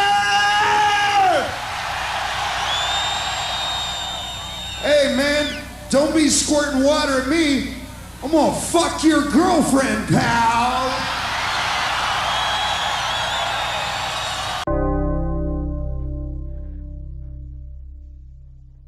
Oh, come on. Mark just said that he's going to sign all the hood stuff with a black marker. Like a neon green on here or I a never pink. use black Sharpies unless I have to, like something's wrong with the book and it might hurt with paint on there. Because if someone's going to stand in line or even just drive out to a comic book store and see you, they want some color on the book. I mean, just a black Sharpie is kind of dull and boring. So, well, you have some announcements that came out today, some solicitations for Monsters issue 3, which is pretty sweet. Have you guys seen these covers yet? Ooh. Yeah, man. I haven't seen the solicits. That's cool. Look at how beautiful these are. I wish that girl in the black would solicit me. Jesus. Look at these 25th anniversary covers. I'm gonna have to get all these. Kind of cool. What's the difference here? Just the witch and the Dracula. It's actually this. Well, there's minor little changes in the colors of the the box to the top left. But is it like a variant? Is it a ratio or is it a special? Oh, it's both of the, okay. So the top 5, the first 3 on top, and then those 2 are all just your regular normal issues. You're very all open order, right? Okay. Then the one that's got that one is the foil.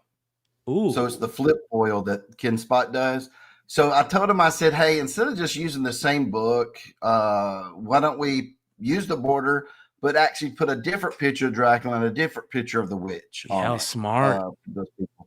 So I don't know if I was thinking the other day, because we got to turn in our orders for the 4th book. And I was like, I don't know if people really care for the foil. Maybe they do.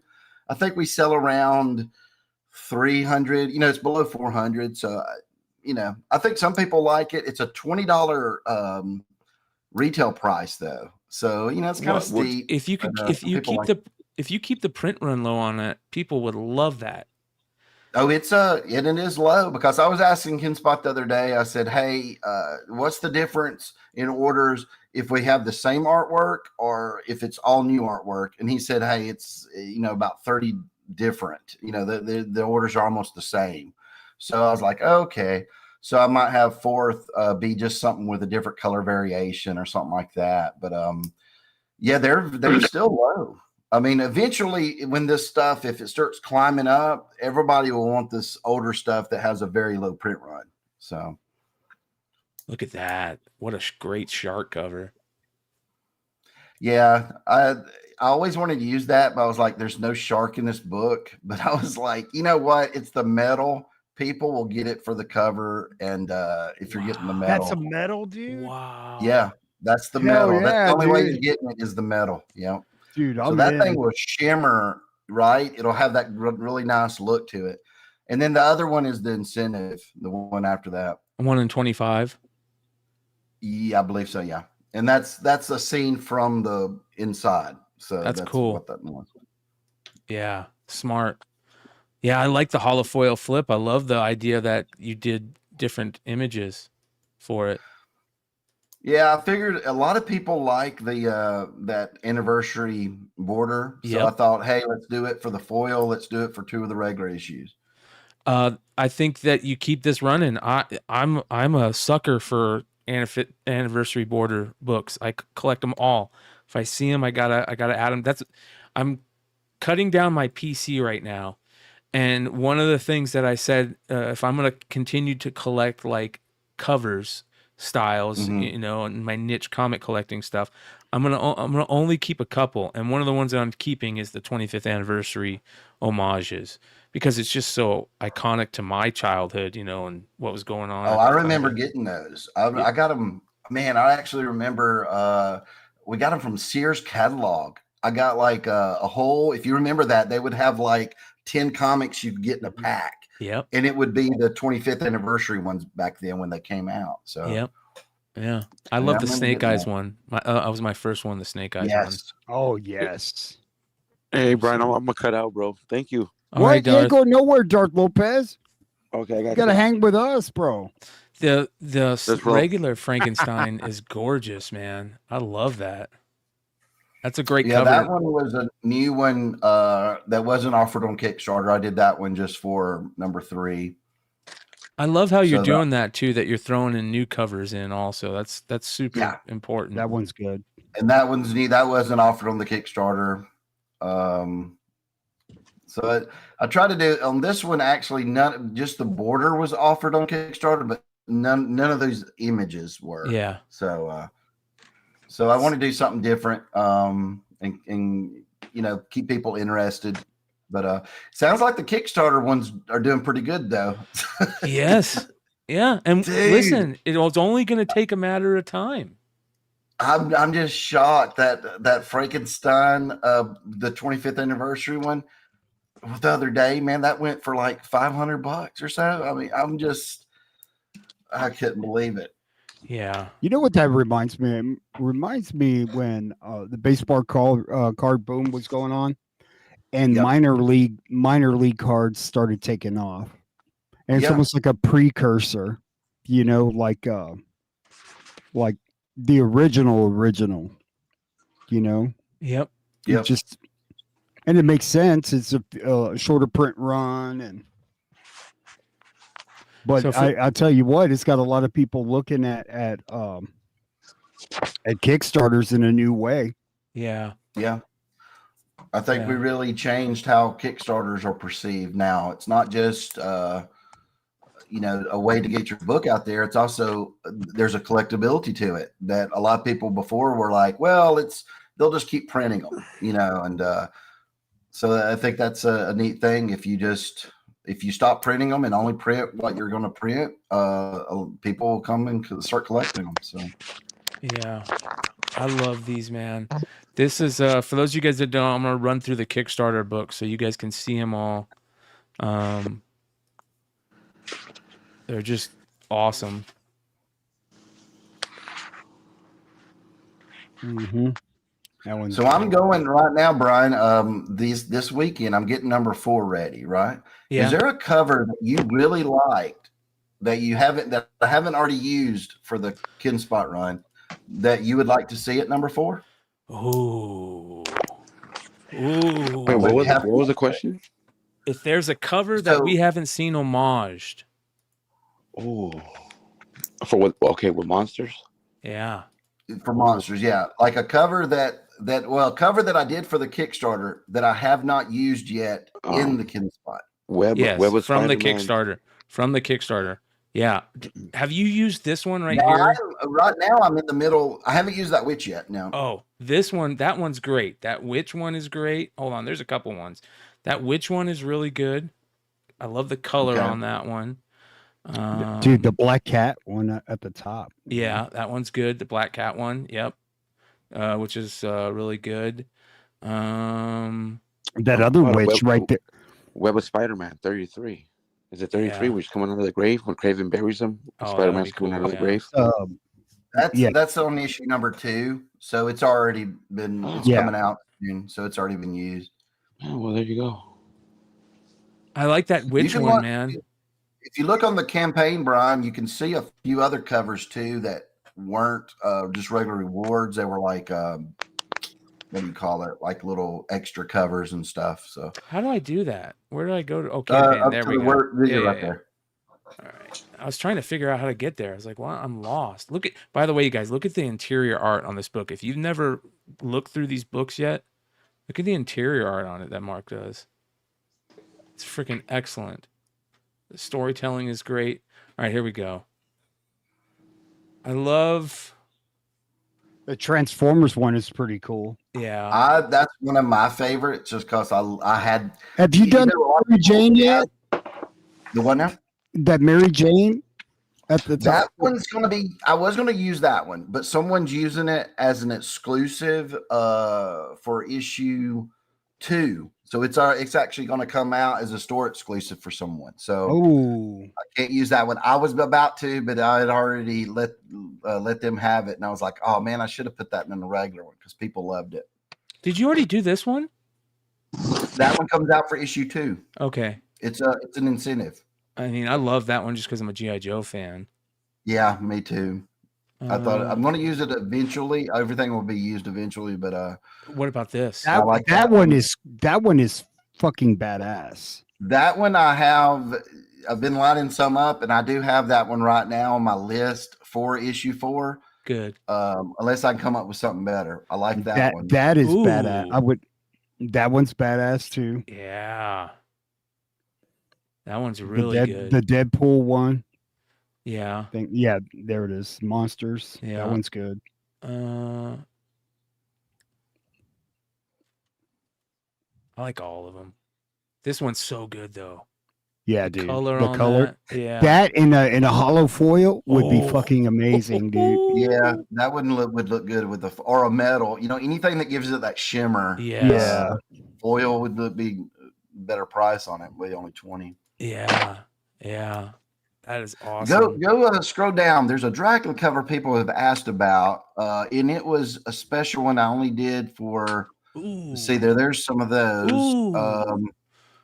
But now keep going. And then, that one's really now there's good. The Mark. Mummy. I could put Mummy in there or Hide. Mark, this one is superb right here. You like that one? Yes. Okay, I'm jotting that down. Mummy. With the black cover or the black back cover. Yeah. Oh man. Bro, make that glow in the dark, bro. Oh yeah, if you can make that glow in the I wish dark. there was a way they could do glow in the dark. I would love that. Keep going. There's another it's below, I guess. Oh, that's nice. If that you one's could, a good one too. This one you should like do. that You one. should do the witch ones that we talked about with the color, and this one you should do those as metals, Right. and just do that style. I'll put a note on those. Ooh, that one's crazy. Yeah, I like that. That one actually, I'm probably going to use it for my next Kickstarter. I got that character in it. Hell yeah. Keep going. There's something. I guess it's below all this free stuff. That one. Ooh, You like the headless horseman? Yeah, and the Phantom. Yeah, these are all good. That one's good. That right there as a cover. Yes. The skull. You think that one would work? Oh You yeah. like that one? Oh yeah. That's a good one. People have said they really liked it because of the light hitting the red light Oh part yeah. of it. So I like the skull too. Anytime there's a skull. I think that you can actually see it as a cover here. If you go scroll down a little bit, I think I have it. See there. Look how that's beautiful nice. that looks, Mark, with the blue background and Yeah. oh man. So you like that? I think that's going to be a cover for issue 4. Yeah. I'm going to put it down that Yeah. and the Mummy. Man, Yeah. you already know that's fire, bro. Ooh, look at that one I like too. it. Dude, that's fucking badass, bro. Dude, did you know not one of those sold? Not one of the Nico for Steel real? covers. So I can still do damn. that, as Ken Spot, but it's funny. I did it for like a week or two before the Kickstarter ended, and no one bought it. Oh, So none of them made. That Zero. is Wait, what- fucking badass, dude. Where is this at? What do you mean nobody bought it? So Like so Kickstarter? Lopez, so this is the Kickstarter, the initial Kickstarter for Monsters that he did. Oh, dude. And he offered all these as add-ons. If somebody wanted these, they could buy them as an add-on. Yep. And a lot of us just didn't know. You know what I mean? Like Yeah. we just didn't know that you could do that. If I would have known that I could do this, I would have bought each and every one of these. Like Yeah, I got just that one. like, I'll be honest. I think for a lot of us, crowdfunding is really new, and we don't know a lot of this stuff. Look at that. That's good, man. As Chrome, like, are you kidding me? Chrome No cover one only. bought that one either. That one was never bought. Dang. So were they never that other printed, one Mark? with the gun is better than the Bride cover. That's Yeah, better than dude, the that Bride one's cover. fire, dude. Mark, were they That never could be printed? a cover of a video game or something, dude. What'd you say, Brian? Were they never printed? Nope, I never printed any. I never because I only printed to order. So that Pecos Bills, what I call him, was never made. Which at all. makes it even better. You should definitely use it, but make sure you do something special with the ones that were never printed. Like make sure you make those. I'm gonna write it down. Do y'all think would you like that as a Yes. cover for issue? Yes, sir. Yes. Yes. Okay, if I'm going to use that, I'm going to insert him in the story. Then I'm going to put a page. You I'm gotta gonna put add a page- Pecos Bill in there, man. I'm going to add a page for Pecos, man. Yep. I think that is awesome. I think these are So all you great. heard it here first. When number 4 comes out and they go, hey, what's that? You can say, hey, go back to that episode. We picked the covers for 4. I love this, dude. This Yeah, is great. man. I actually did a pitch for that because I liked him so well. That's the first image I ever did of him. And I did a few after that. And I said, I like this character. I developed a whole story around it, pitched it to a couple of comic book publishers. Dark Horse loved it from the very get-go. They said, because I don't know, maybe because Monsters was doing pretty decent, but they said, oh, we love it. And then it went into the phase where they vote on it and everything. And it wasn't voted through, but it was almost turned into a series by Dark Horse. So now that it didn't know, I'll add it to Monsters, right? You know, I got a way to get it out there. So Yes. Can we talk? I'm so glad you're here, dude. Can we talk about Spawn? Is there anything that you can talk about Spawn 77? Because have you guys seen this? Have you guys seen Spawn 77 yet? No. Hood? I have. Okay. Yeah. So I'm going to show this to the when, crowd. McFarlane created Spawn in 77. So I heard him talking about it. There is let's see here. Is it just is it just Spawn 1977 or just 77? Or 77 like that. Yeah. But I think you have to put it there where there's one image. Well, that's the Instagram thing. Okay. But if you put it in use on there, that's where he's talking about it there in the image. But he just talks about how he created 1977. So this is so smart, you guys. Click on news and then go there. They'll talk about it there on, yeah. So back in the day, Spawn was created when he was high school. It had a different look, right? And that we've talked about that image on here multiple times, and this is what it looked like. And so they're going to do a title based on that called Spawn 77 because he drew it in, I imagine, 1977. Yep. And are you going to be doing interior work on this? Yeah. Well, okay. I'll give you an exclusive. I don't think this will get me in trouble. Okay. So basically, around August of 22, they agreed to give me 4 covers for Spawn, right? The ones that were going to come out in 23 of the artist spotlight. Okay. At that time, the first conversation I had with them on the phone, I pitched to the editor, Thomas Healy over there. I said, hey, has Todd ever considered using that original costume before as a Spawn? And then he goes, yeah, but no, he's thought about it, but doesn't want to do it. And I said, well, here's a twist on that. How about we do that? I could do it, but we'll actually have it set in the time that it was made. So, because I was already working on Monsters, the thought of that at that time, I was thinking about how I would set it in the 80s. So I was like, you can set it in 1977. He would be in New York, walking around. It'd be just a different feel to the whole thing. And Thomas Healy said, well, he gets a lot of offers to do things like that, and he's turned every one of them down. So, you know, I don't think it'll work. And I said, okay. Well, fast forward to March of 23, my Spawn books are coming out. I have a interview set up that Todd's going to do with me that you can watch on YouTube. And after the interview was over, we're still talking, and I tell him, I say, hey, have you thought about using that original concept before? And he was like, I don't know. He said, it's so outdated. I don't think people would like it. And I said, have you seen my version of it? And there was one I posted on Instagram back at that time, which you might have seen. And it created a big stir when I posted my version of it, which was just basically a painted version of Todd's. And he looked at it and he loved it. And he even told his assistant at that time, I said, Todd, if you don't do a series of this, at least do an action figure. And he said, okay, you know what? Make a note. He told his assistant, make a note of that. We need to make an action figure of that, which he did about a year later. Well, okay. So after me and him talked that night, the next day, Thomas Healy contacts me and says, hey, Todd that's one little drawing I did live on Odd Key. So just because they wanted to see what it would look like. But it's yeah, it's further on down. You'll see it. But he said, hey, Todd, after the conversation you had with him last night, he's greenlit that project. He wants to do it. So around March of 23, I knew that we were going to go forward at some time with Spawn 77. And I was going to do the artwork, the covers, and the interiors. Todd was going to write it. Well, let's see. I guess it kept getting pushed back. I would talk to him about it. I even turned down some other projects thinking we were about to start it. And it just never got going in 23 because a con would come up. They said, let's talk to each other about it after the con. That's beautiful. Sorry about that. No problem. And so then finally this year they were saying, yeah, we're finally going to get to it. We're going to start it soon.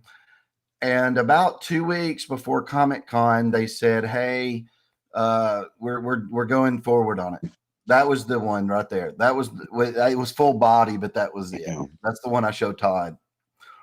And I had, they said we were going to go forward with it. They wanted me to work on I had already done some concept art for the whole thing, like monsters and detectives and other things like that. But they said, hey, can you put something together for New York Comic Con? So I said, yeah, I can do a couple of images. So I did a few. And then let me think. I turned in another plot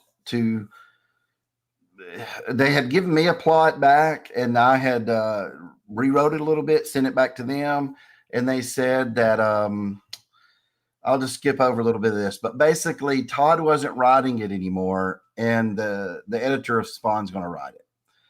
And as far as I know right now, because they haven't talked to me since New York Comic Con, that might still be the case. And I was asking if there's a way that I could just do it myself, right? Yeah. If Todd's not going to write it, let me just write it and plot it and do everything. And so we're in limbo for it right now because of that. I don't know.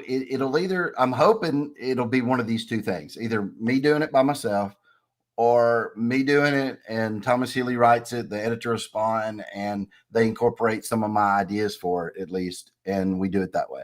Oh, yeah. But that's where we're at a point right now where nothing's moved forward since New York Comic Con. So many people are excited about it though. Oh yeah. I would like to have a lot of people have talked to me since this image came out, and they were like, please tell me that it's going to have some kind of space element to it, because that's how Todd originally designed it. In 77, the reason it has the little breath mask on it was, Darth Vader. It was originally the color scheme was not even that. It was actually blue, and he had pink eyes.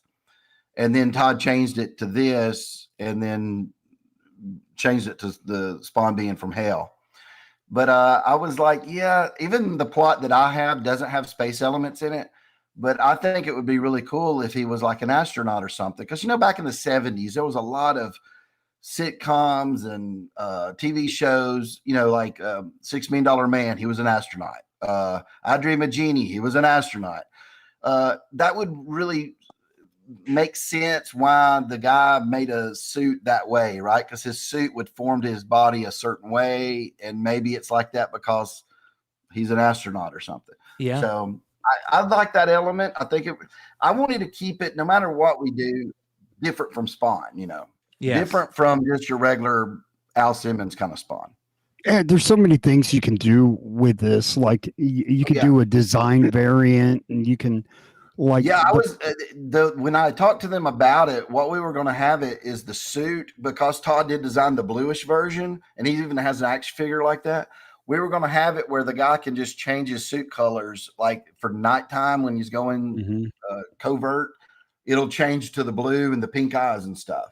So then, and he was going to have weapons like this because he's using his suit more for armor, because he doesn't really understand how to use it for offense. So that was an interesting twist on it too. So I'm hoping it still gets done. I don't. It will. There's no way it'll be out by April of next year, but maybe it would be out by next year if we get started on it soon. This is a hit idea for me. Like, I think this is the type of stuff that it hits all the boxes, right? Spawn is cool. We love Spawn. We love anything McFarlane does. We love continuity and history of characters, and this puts that in there. And then the cool thing about Spawn is that there's different Spawns, right?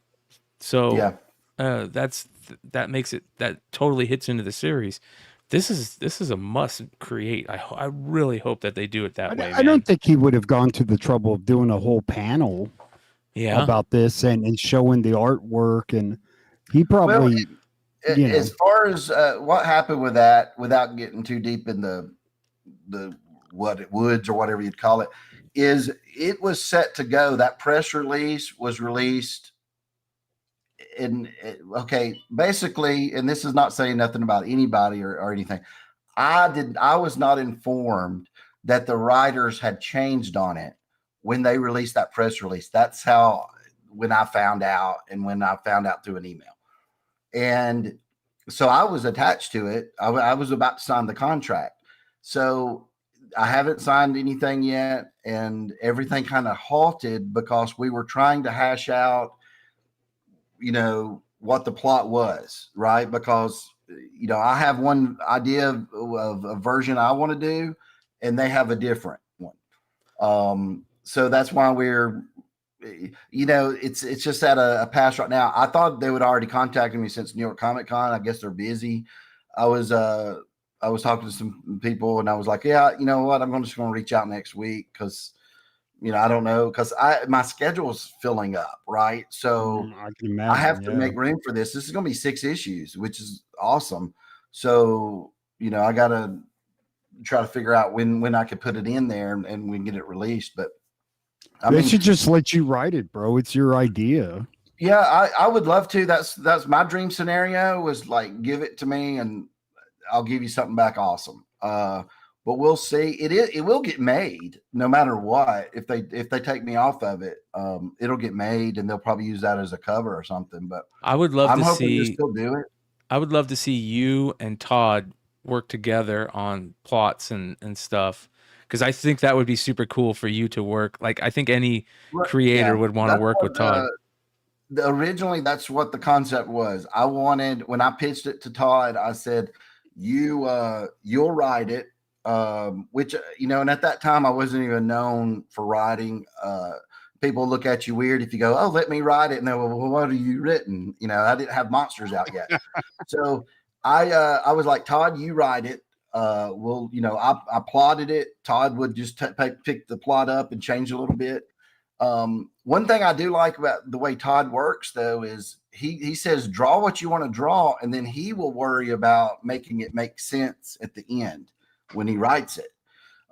He's just giving you an outline, and then you just run with it, right? So if I wanted to spend 10 pages of having him fighting, ninjas or something, or having him, in a graveyard doing something, whatever I want to do that way, and then he would make it make sense later on when he's putting in all the word balloons. But like I said, I'm hoping they'll give me free reign on it. If not, I still think it'll be awesome if they still keep me in as interiors, because I still want to do it. I've read the plot that they want to go with. It's good. It's just different, than what I would have done. So, we'll see. But I'm telling you, that's all I get asked about right now is everybody wants this to happen. And I'm hoping it does. So let me ask you real quick again about your how you create your art. So you started as a traditional artist, right? Yep. Doing all your stuff traditionally. You do a lot of your work using digital nowadays. How does your art process work when you're starting on an idea from beginning to end of fruition of the completed piece? Well, it just depends where I start working at. So like I'm working on some covers this weekend. So if I'm in like in my living room in my chair or something, and I got some paper, I'll start there. If I'm in here in my office, on my Wacom tablet, I'll just start over there. Basically it starts with the hardest part of it is what do you do with the cover? That is like what you got these characters, what are they going to be doing? Homage cover is almost easy because the concept's already there. It's the concept that you have to go, okay. And if it's an easy concept like the Lobo cover, that was kind of easy. They already told me what it was. I just have to figure out where it's going to be taking place at, what angle and all that.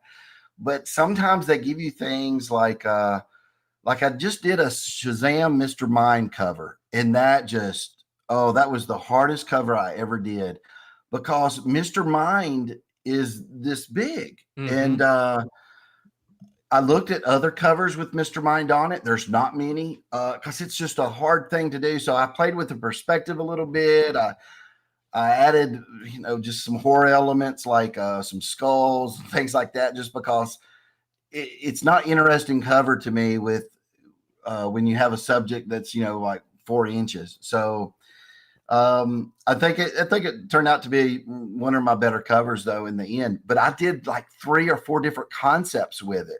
I didn't turn them into DC, but I went ahead and did them and looked at them and went, no, I don't like this. So, but I start usually digitally.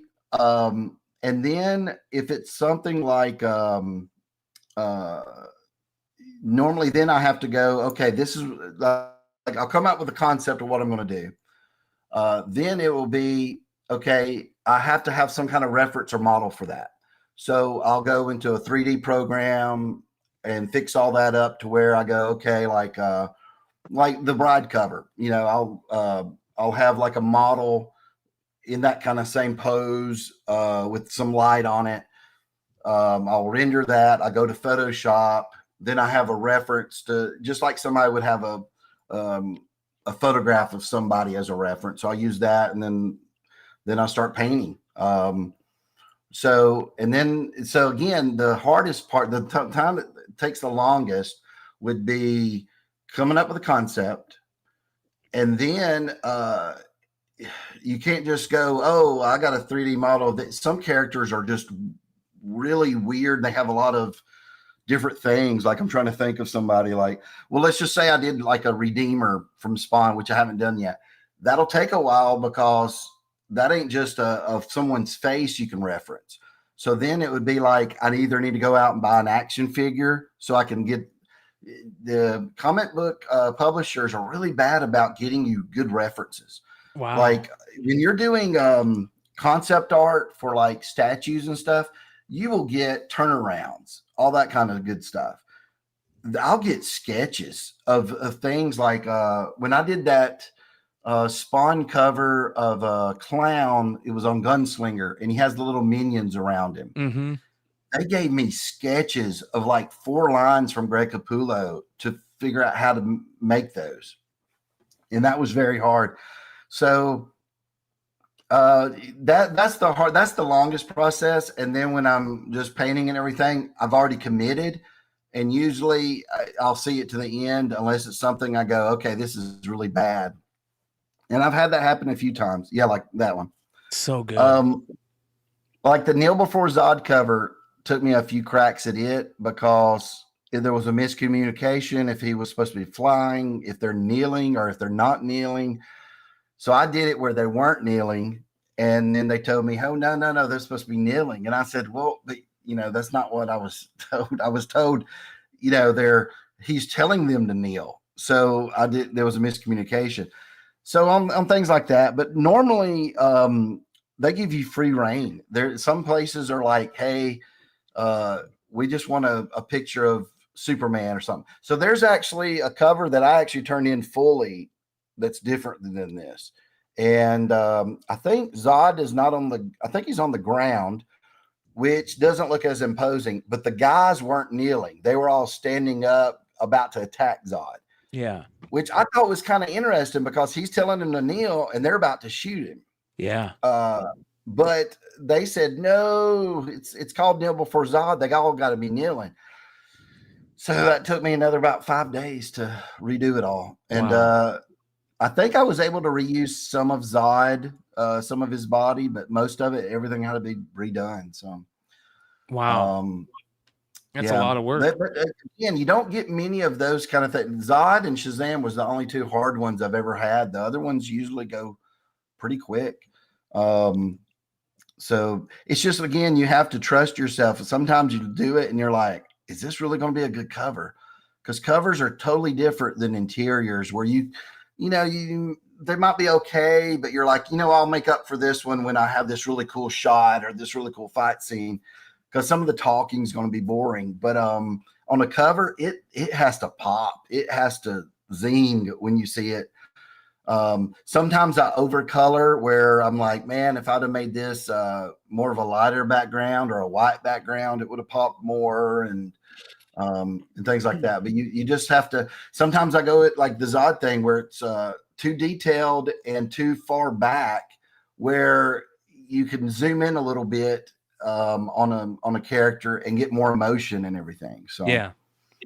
Which I like better too. I like doing things where I'm showing the person's face more, but no, not everything can be a portrait. So well, I got to be honest, man. I can't wait for some of those covers for monsters that we talked about tonight, because those are like they are those face covers. They are kind of up close, which I love. That's what I love about your art. I think that a lot of us love that about your art, because that's kind of how we got introduced to you on those early Spawn covers. You know what I mean? So yeah, because it was those that was Thomas Healy come up with that idea when they were going to give me the covers. He said, we want to do them all portrait style. And I was like, oh, really? I said, that's great. That's even easier for me.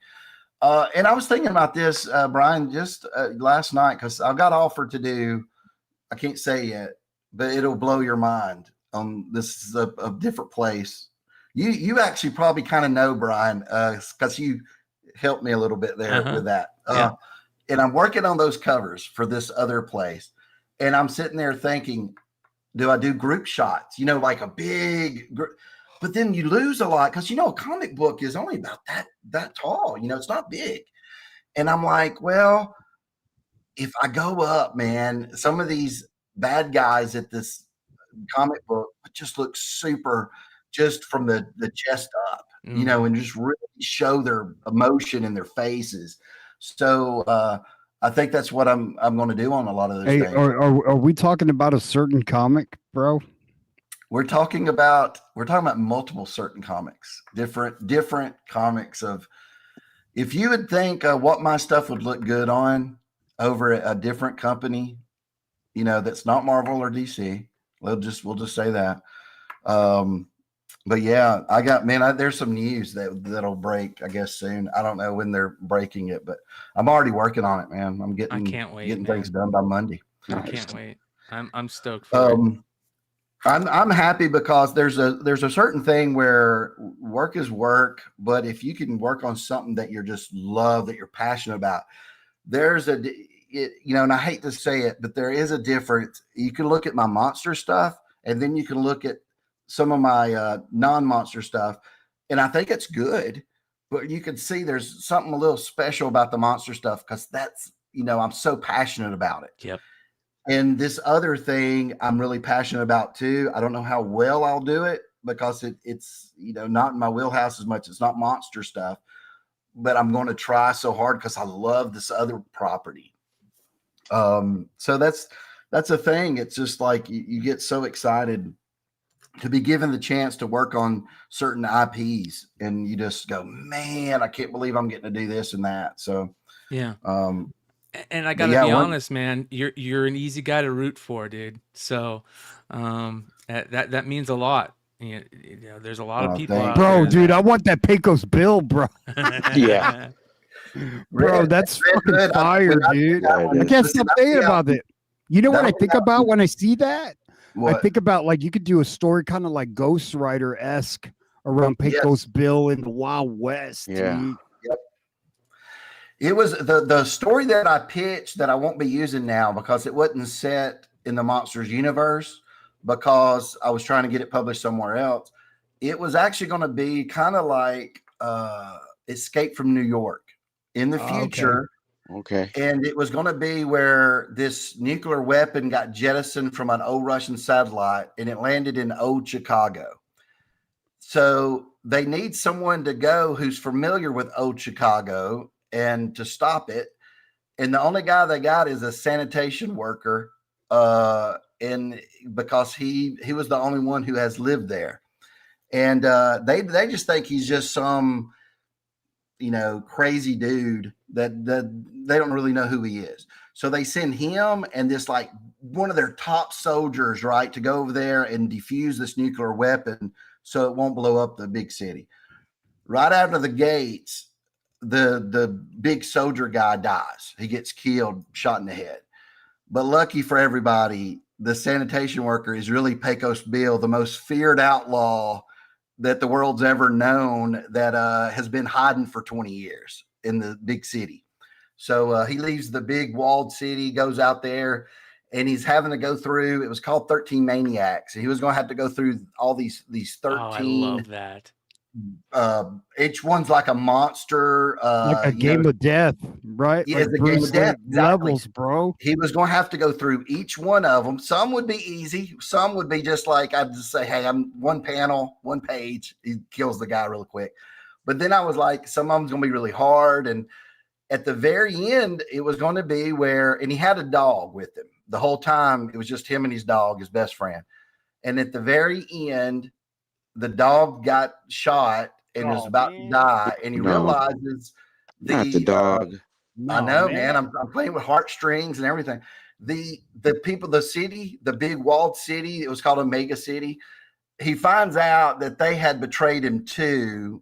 And it wasn't just the 13 Maniacs were bad. They were wanting instead of going there and disarming it, they were telling him to actually push in the code to actually destroy that and destroy the old Chicago.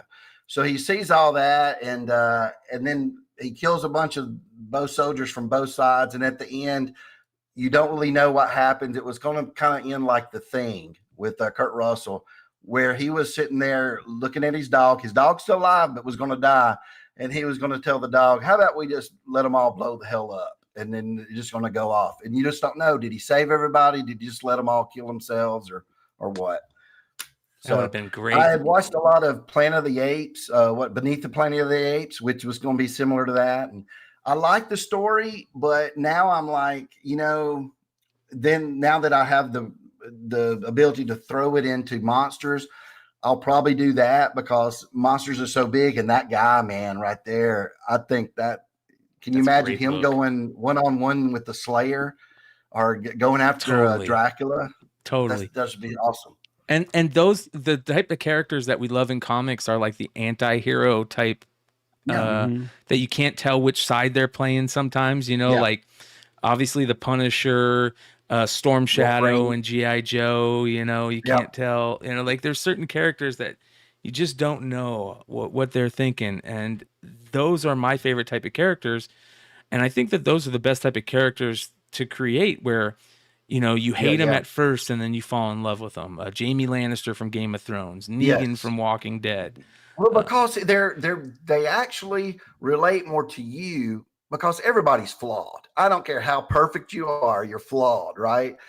And nobody in this world is even close to what Superman is, right? So it's very hard to identify with Superman, who would actually, he's almost a religious figure, right? He would sacrifice his whole, I was thinking about that the other day. Superman would actually sacrifice himself to save one person. I was watching that Crisis on Infinite Earth Part 3, the animated one they put out, and he was doing that. He was sacrificing himself, and I was like saying, wow, Superman is so, you can't identify with that, right? But you can identify with someone who's flawed, and maybe they'll make the right decision sometimes, maybe they won't.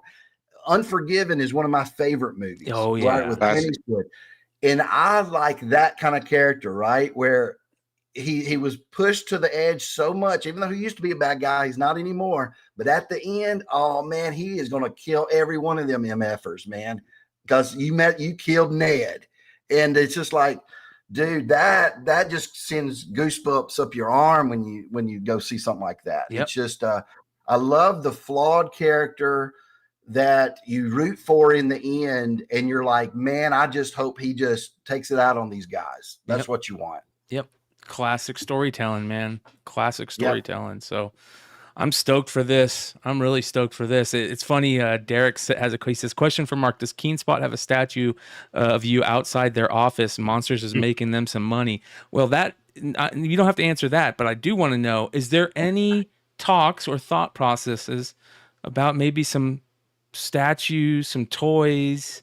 I think I could say this. I don't think it's whenever I say something, it's because I don't have an NDA. I don't have anything in a contract saying I can't say it. I don't think it'll hurt letting people know about it. But U2s, you ever heard of U2s, the figures? Never heard of them? They're look like them up. YOUTOOZ. Hot Topics, I think, sells them. Spencer sells them. Yes. Okay, they're a lot like, they have a Marvel license. They have a lot of kinds of license, right? They're doing a Slayer Dracula 2-pack. Oh, wow. I've seen it. I've seen the concept art for it. It's amazing, man. They're working on the box now. Man, you're going to have your own toy, bro. I'll have my own toy, dude. Holy shit. I can't wait. Look how cool these look. Yeah. Mm-hmm. They have so many licenses over there.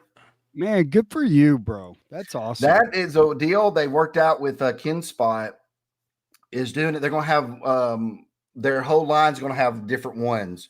But for the monsters, they're doing a 2-pack. Because I was like, one character would be cool, but man, a 2-pack where they're fighting. And it's actually, if you've read issue 1, it's the scene where the Slayer is stabbing Dracula. It's that scene. They even have a cross on the back of Dracula where Van Helsing stabbed him. So I'm thrilled with it, man. I can't wait. Once I get clearance that I can show you that image of the concept art, I will send it because bro, send him Pecos Bill, bro. Dude, see, I think characters like that are going to be, to me, I'm thinking, wow, that could be a game changer because you want those characters in your story that people go, please give us more of this, right? Mm-hmm. And I love the monsters, but I would like more characters that are more original, like a Pecos Bill, where you go, what's that based on, right? Yeah, it could be a spin-off. It's not a mummy. So I want more of those kind of characters. So yeah, I think Pecos Bill and a whole story with Slayer. Now it's your world building. You could build around that. You know, that's super cool. Yep, I'm doing a Kickstarter next. Well, gosh, this is November, right? So the end of this month it'll start, and it's going to be for the Monster and the Wolf, a prequel series. It's going to be about 3 or 4 issues. I got to figure out the page count of each issue because I might do like 30 pages per issue or something. Wow. But I'm working on the covers for that. I'm going to have about 12 covers total. I'm not going to go overboard like last time. So I'm going to make it a little easier on myself. But I'm doing that just because, man, you know, while it's hot and everybody's looking at that Kickstarter saying, man, I wish I'd have backed it. I'm like, I might as well do another one real quick. Amen. Yep. And then what I'll probably do with this, because Kinspot's interested in it, would be release it sometime next year as a published book through Kinspot on the every other month. So you can go to Monsters, get Monsters like number 6. The next month you can get the Monster and the Wolf number 1 or something like that. So and it's going to be basically the origin of Frankenstein monster, because I have a twist to that origin and I wanted to be able to tell it and not have to put it in the monster flagship title, because it'll take too long to tell that story. So well, dude, you're going to be so busy with everything else. I understand where you got to make it a little bit easier on yourself, because we see this quite a bit and we constantly ask ourselves, like, are these artists working too much? You know, you see some guys that their work might, you know, you could tell they've got too much on their plate and their work might be a little bit off. It doesn't look as right. And I don't want it to be where, you know, people are going, ooh, remember when Mark was a lot better? He's doing too much stuff. So He's turning it into Peach, bro. And I don't want it to where you walk into a store and go, wow, there's 10 Mark Spears covers out this week. I don't want it to be that. So what I'm doing is being very particular. So if someone comes to me and says, hey, we want you for this book, I've already, for the first time in my career, I've been turning things down. So I've said, no, I'm not going to do that. The only thing that I've accepted here lately was just because I love what they offered me in the IP. So I was going to do those, but those are covers and it's a certain amount a month and it's not going to affect me much because I can get a cover done in about, 4 days or less, on a weekend if I'm working the whole weekend. But there is like Spawn 77, that is a big commitment. That's about 6 months, maybe 7. So that's something that I'm not sure yet. That's why we'll probably still talk to them. And if it doesn't happen, it doesn't happen. But that's another thing. I do want to make sure the quality stays at a certain level. And because to me, if the quality goes down, everything will start going down, right? The sales will go down. People don't want, that's not as good. So, everything that I do, I want to be really passionate about. Right. Oh, so yes. if it's something like, I'm more passionate about it if I get to write it myself and plot it, because then I go, okay, I know where I can take the story. And that's what makes me the most excited is telling stories. So, yeah, I think in the future, I wouldn't mind telling stories with other people's characters, like over at DC or some other publishers, if I have the time. But right now, Monsters is doing so good. If it keeps up with number 3 and 4, I'm fine with saying, you know what, I'm done with everything else. Monsters is my thing, and I'm just going to do it. So that's what I'm hoping. Because I heard it really picks up at issue 4. So if the sales can keep climbing with number 3 and number 4, then like I said, man, that would be the ultimate dream, is just forget everything else. Shout out to And just Painey move with the super chat from the UK. He says, so glad I got up early for this. We love our UK brothers and sisters, man. Thank you for hanging out with us. Has there been, I have one more question for you. Has there been a lot of talk, people asking you about the card stuff? Because, the card stuff is a big part of your brand. And I think a lot of people are starting to find that too. I'm guessing. Oh yeah. My card sales have went up since the Monsters came out. And I didn't want to leave that community, a lot of people are sitting there going, hey man, where's the new one? Because I've had one out every year except this year. The reason it didn't come out this year was because there was a deck building playing card game that was wanting to use my artwork. It was Myth Lords, and they just ended their Kickstarter. I think it just ended on Halloween or yesterday, something like that. And they were asking me, because I was going to start the Kickstarter for the new card series around May or April, and it was going to come around October. And they were saying, no, man, if you do that, it'll hurt ours. So I didn't do it. And then it got to a certain point where I was like, there's just no way I can get this done in time to get out by fall. So I am doing those. I'm going to have a Kickstarter for that around February or March of next year. And it'll come out around September, and it'll be a Halloween edition 2025. Hell yeah. Of the trading cards. Because again, I have to keep that going, because that's what started all this, the monster stuff. And I think that would even be bigger now. I could get distribution in comic book stores if I wanted it with the cards. So that's something that I am going to at least do one more, maybe more after that. But and I have so much art that's not been put on a trading card, because I've been working on that stuff on the side. When I get a free chance, I'll do a card. Or I was also wanting to do a subset with all the covers, right? So you can collect them as little trading cards. Yes. So definitely we'll do that. And like I said, I would expect it around August or September of next year. Well, I can't wait to see the stuff that's coming out, brother. And you always got a spot to come hang out with us anytime you want. And I appreciate it, man. yeah, we're gonna keep pushing your art and your projects as long as you keep putting out amazing stuff. And we're rooting for you, bro. So, man, I appreciate it, dude. Thank you so much. It's been a blast.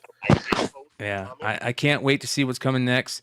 All right, you guys, I'm going to let these guys go. We're going to go through FOC. I'm going to let these guys go. We're getting kind of late. We're about 3 hours in, and then it looks like Razor is going live, so we're going to go check out his stuff. So, Mark, thank you so much, brother. Again, I'll be hitting you up, and you're welcome anytime, man. All right, man. See you later. Thanks a lot, guys. All right, later, brother. Lopez, I'm gonna run through FOC, and then I'll probably jump over and see what's going on with Razor. So I'll talk to you over there, brother. Okay, all right, bro. All right, sounds good. All right, you guys. Thank you for hanging out with us tonight. This has been absolutely amazing, and we still got to go through FOC. So I'm gonna run through FOC with you guys because there are some really cool books on FOC this week. We're going to go through it kind of quick. I want to shout out our boy Leftero. So here we go. We got FOC for November 4th, I believe it is. So we're going to get into it. Starting off, we got Absolute Wonder Woman #1, the second printing. This is the cover by Hayden Sherman. And of course, we're going to get a bunch of covers for the second printing of this. Go check it out. It's a really good series. Here's another cover for issue #2 by Hayden Sherman. So you're going to have introduction of the Tetracide, which looks to be big bad in that series. So Hornsby and the Halo #1. This is a series about an angel child being raised by a sinful family and a demon child being raised by a virtuous family. So Peter J. Tomasi, and this is looks interesting. I love this type of stuff. It's Ghost Machine, so we'll keep an eye on it for sure. Next, we have Justice League Unlimited #1, first team appearance of the Inferno, and you got a prelude of Hush 2. So this is going to be a big book. People are going to want to take a look at, and people are going to be buying for sure. So if you guys don't know, it was announced that Jeff Loeb and Jim Lee are going to be doing a new Hush storyline. So that's going to be amazing. All right, next we have Justice League Unlimited #1. This is a Jim Lee cover. You got a 4-page prelude of Hush #2, and of course you got the Hush Batman cover. It's going to be a big book also. Teenage Mutant Ninja Turtles #5. This is the Jay Gonzo cover. You guys know another great artist that we'd love to champion over here is Jay Gonzo. He does great stuff, and this is a cool Teenage Mutant Ninja Turtles Christmas cover. I love that Christmas is getting close, you guys. We just went through Halloween. This is my favorite time of the year, and Christmas is my favorite by far. So we're going to be going over the year's best in the next couple weeks. We'll talk about that here in a little bit. Next, Ultimate Universe 1 year in. You got the first appearance of Earth 6160 Wolverine, which sounds very interesting if you've been following the idea for the story. For a little rundown, it looks like it's going to be a bad guy, or he's going to be working for the maker, or he's going to be made by the maker. So you're going to have that. Be on the lookout for that. Your Friendly Neighborhood Spider-Man #1 is a prequel to the upcoming animated series, and it's interesting looking. I don't think I'm in on this, but we'll hear. Shout out to our boy Lefteros and Cover Price for doing amazing stuff. Let's go do a quick rundown of our boy over at Economics and Comics. Make sure you guys go check out Billy's pre-order page. He does really, really good stuff, and you can get great deals on your FOC over at his pre-order page. So you got a third printing foil of the Nick Dragotta Batman. That's interesting. You've got the Wonder Woman second printing Jeff DeCall foil. So those are going to be 2 big books. Look at this Stephanie Hans variant for Wonder Woman #2. Absolutely beautiful. I like that a lot. There's an Albuquerque. Somebody said that Albuquerque was originally supposed to do the art for Absolute Batman, I believe, or Absolute Superman. But I don't know who's doing the Absolute Superman art. Chat, let me know if you guys know. Here's some more variants for the Absolute Wonder Woman, the noir stuff. Action 1077. We'll get into that here in a second. There's some more variants for that we're going to talk about. Amazing Spider-Man 63. Zeb Wells is done with Spider-Man. That's a good thing. Batman The Long Halloween, The Last Halloween is continuing. You got the Batman Santa Claus Silent Night Returns, which has some cool covers that we'll talk about. And there's the Black Canary Nakayama cover. I like this cover. I always like these covers that have got tons of the character design. And this is pretty cool. This is Otto Schmidt. This is a wraparound of all the different Black Canary costumes, I guess. So pretty cool. You got facsimile stuff. Yuck. Let's continue here quickly. You have a Creepshow Volume 3 Amazing or Spider-Man 1 homage. Love the Creepshow stuff. I don't know if I like that homage, but it's better than most of them. That's for sure. The Keeper or the Creep. The Crow, that's an interesting Crow cover. A Dazzler Jenny Frizen, you guys. Woo-wee. Look at that. Not too bad. Is that a Bermejo Deadman cover? Look at that. Bermejo Joker with Deadman. I'll check that out. Batman Smells, Robin laid an egg #1. I like it. Here is a cool Superman Santa variant. Yeezy, what up, brother? You just get back? I just got back. 12-hour day. Oh, bro. Oh, well, good, dude. We're almost done. Okay. We're almost done, but just, hang out for a second. This is a cool Superman DC or Christmas cover. You got the Deadpool team up Rob Liefeld stuff continuing. I like that. Ooh, his last Marvel stuff. Yep. And it's a miniseries, so I think it ends issue 5. Yeah. Look at this cover. This cover right here is awesome. The McFarlane Toys Dark Knight Returns. Ooh, oh, that's sick. It is awesome. Beasley Joker cardstock cover. Feral #8 is on FOC. I like the Flash Del Mundo cover with the pinball machine. It's kind of cool for all you pinball machine fans. That's a cool cover. I love playing pinball. I still have no idea or understand exactly what you're supposed to do while you play. I'm with you. Godzilla's Monster Piece Theater #2 continues. That's a really cool series. Ooh, look at these covers for Green Arrow. Look at that. Oh, I nice. like that. I like that a lot. This one's cool, the Torrin Clark.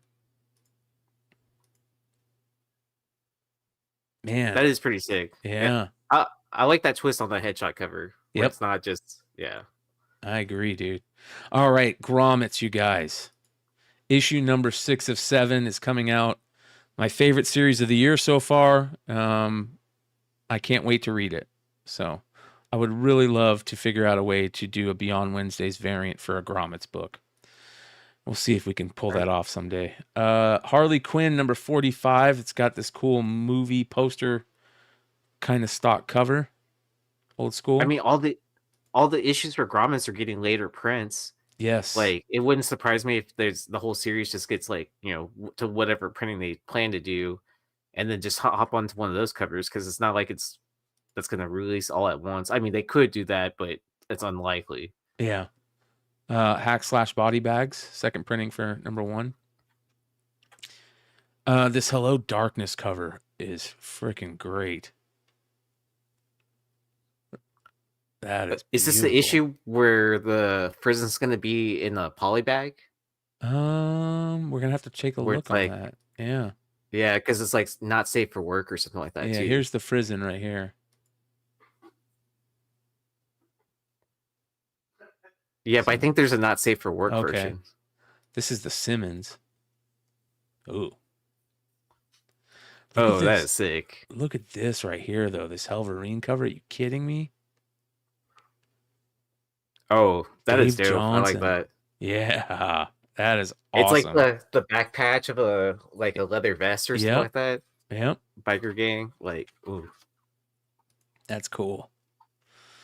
More Helverine stuff. I like the Bagley foil. We'll see how that plays out. This is interesting.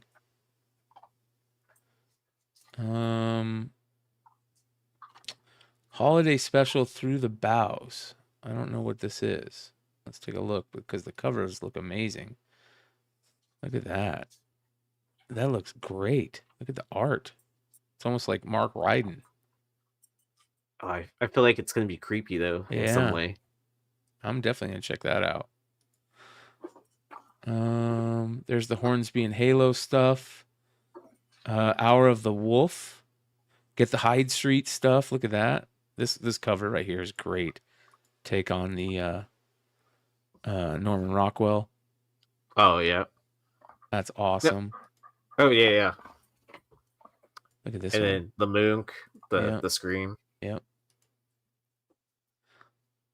Look at this Incredible Hulk number 20 cover.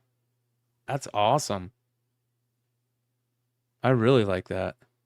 That's a good holiday variant. Infinity Watch Capcom variant for Thanos. You got the Inhuck Star variant. Devour. It happened on Hyde Street. Devour second printing. Jim Henson's Labyrinth. You got some good covers. This is a great Ed Bennis wraparound cover. I remember Ed Bennis did the wraparound cover for the old school Justice League relaunch back in the day. Oh, dope. Yeah. Knights vs. Samurai. That looks like a cool series. Long Cold Winter. Looks interesting. Ooh. Francavilla. Dia de los Muertos. I believe tonight is the last of Dia de los Muertos. The start. It's a start? Yeah, it starts on November 1st. Okay. Yeah. I don't remember how many days it is. Look at that. That's dope. Yeah. Francavilla. Those are interesting. Patras. I've never heard of that. Pet Pool. Last day today. Okay. Last day today. Okay. Oh, look at this. This is the Jeff DeCall. Thank you, DT. He's saying it's for issue 7. It's the Not Safe for Work. Okay. Poly bag. Okay. For Hello Darkness. That's great. That's the DeCall in the same style. That is sick. Yeah. This Tiago Silva is good I'm gonna hit him up. How much for the OA? Yeah. Look at that. That's a great Power Girl cover by Tiago da Silva. That's a really good Power Girl cover. They waited so many issues to actually make her look like Power Girl. That is great. Red Sonja, Rick and Morty, Savage Dragon 273. You've got the trade dress variants, and then you have this one. That'll be a pickup that for Savage Dragon fans. This is cool. This is the chick from what's it called? Agatha All Along. Death. Oh, yeah. Aubrey Plaza. Yep. Minor Ding. Dude, I'm saying it. As soon as she does a signature series, and that book, either there's going to be a shit ton, or it's going to be worth a lot because no one bought it. Yep. Jeff the Land Shark Momoko, Scarlet Witch. Look at that. That's a cover. Ooh. Here's the Sectar stuff. That 1 in 50 was amazing last night. Spawn stuff. Bjorn Barons. Zay Carlos. Spirit of Vengeance. Look at this.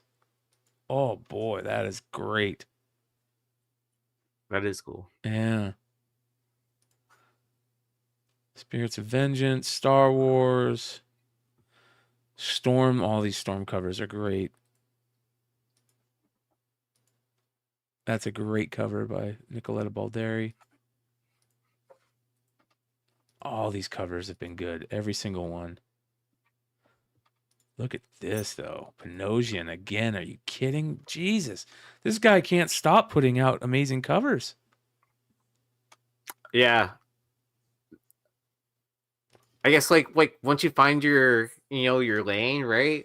you just explode from there, right? Yep. And the one thing I like that he's doing, he's not just doing the same cover over and over again. like he has different layouts. Some are close ups, some are like far away shots. So look at this. Yeah, that's a creepy cover. Yeah. Survival Street: The Radical Left, #3, cover B. Whew, that looks creepy with the kids. Yeah. Shout out to Alex with the $5 super chat. He says, which artist for Beyond Wednesday's exclusive for grommets? I'm holding that pretty close right now, but I'll tell you guys in due time. There is an artist I have picked. And if I can't make it happen, I'll tell you guys. Teenage Mutant Ninja Turtles. That's a cool cover for #5. That's a cool cover. The Oddly Pedestrian Life of Christopher Chaos. Look at that cover. That's a great cover. Thundercats. Beautiful stuff from Thundercats. Lyrics Lee, she has really outdone herself on her art lately. Her style has changed. Lyrics? Oh, yeah. Oh, that's beautiful. There's the Ultimate stuff. Look at this Frank Miller variant. This is a different Frank Miller variant. Look at that. It's not too bad. Oh, but do you know what Lyrics isn't doing that like all the other like Art Germ School is doing? What's that? That gloss layer. Yes. That every artist has, where it makes it like look either like super anime or super 3D, like whatever you want to say it is. Great homage to Steranko. Oh yeah, definitely.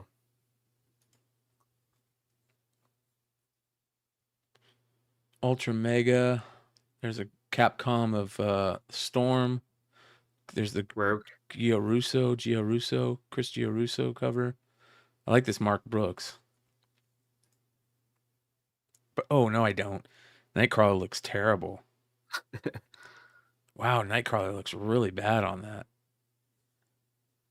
I take that back.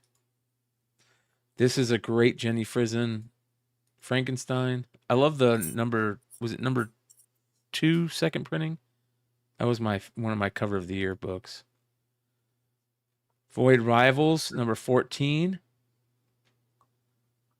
Jenny Frison, X Factor, Polaris. That's beautiful. I like this cover.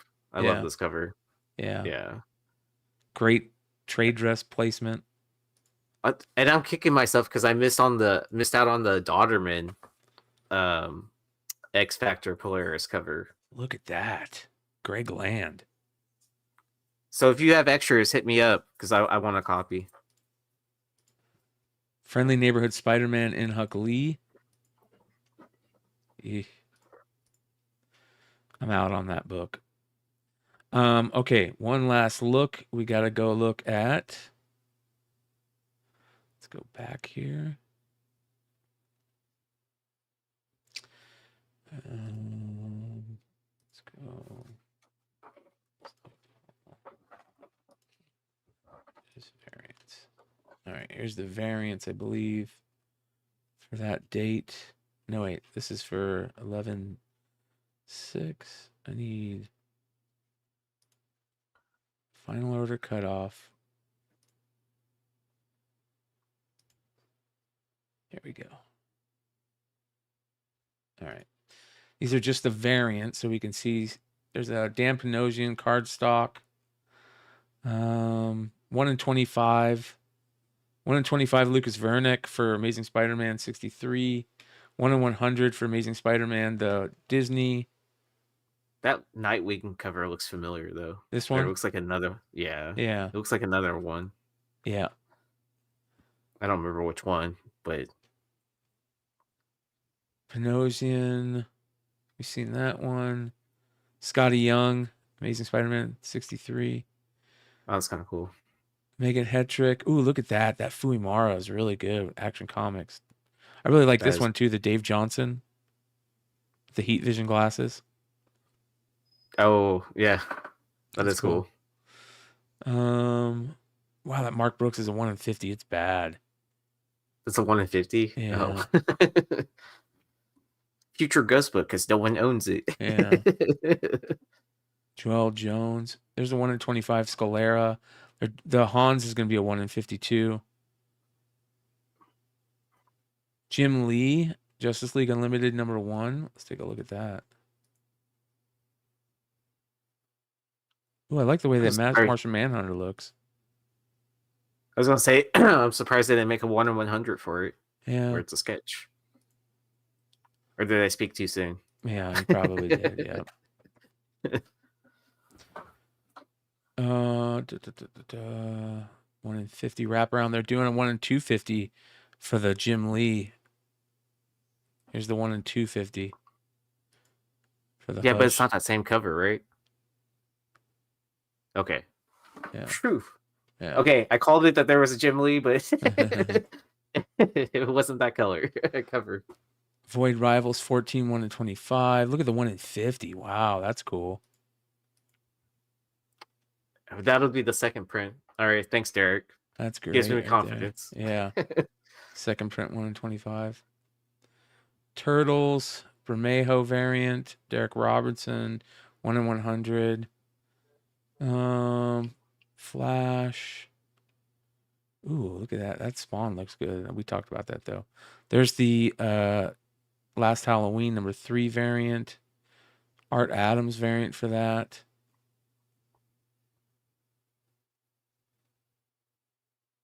We talked about these. That's the 1 in 25 for Harley Quinn. 1 in 50 Villalobos. Ooh. Ooh. Wowzers. Oh, wow. Look at that. Oh, that's dope. Oh, man. That's got to go on cover of the year category too, right? Oh, easily. Yeah. I love that Phoenix background too. Yeah. Like at first it didn't click because it just looks like that bright shining light. And then like once you get into focus, it's like kind of like, oh shit, that's amazing. Wow. Thanks to Larry Joe. I appreciate that. He says, Brian, I know you're a Jay Stevens fan. His first earliest cover is Sin #1 from Tragedy Strikes Press, who went by Jason Stevens, and Tragedy Strikes was his company. I actually have that book, Larry Joe, and thanks for letting me know. If I didn't, I did pick that up. Nick Barucci says, who drew the Phoenix cover? Nick, this is from Pablo Villalobos, who goes by Lobos. There's 2 Pablo Villaloboses. Make sure you pick the right one. This is Lobos. He goes by Lobos. I think he's out of Texas. Yeah, Richmond, Texas. Art of Lobos on Instagram. Art of Lobos on Instagram, Nick. He has got probably 3 or 4 covers so far on for covers of the year category. Which, by the way, you guys, I'm thinking next week we're going to sit down and we're going to go over cover of the year stuff, so we have a good list to vote on, and then we'll figure out a way to put it up and vote, let everybody vote on it for the last month of the year type thing. So, man, that is good. Here you go, Nick. This is cover artist right here. Pablo Villalobos. Really good dude. Puts out amazing stuff. One of the best artists in comics right now. All right, back to where we were.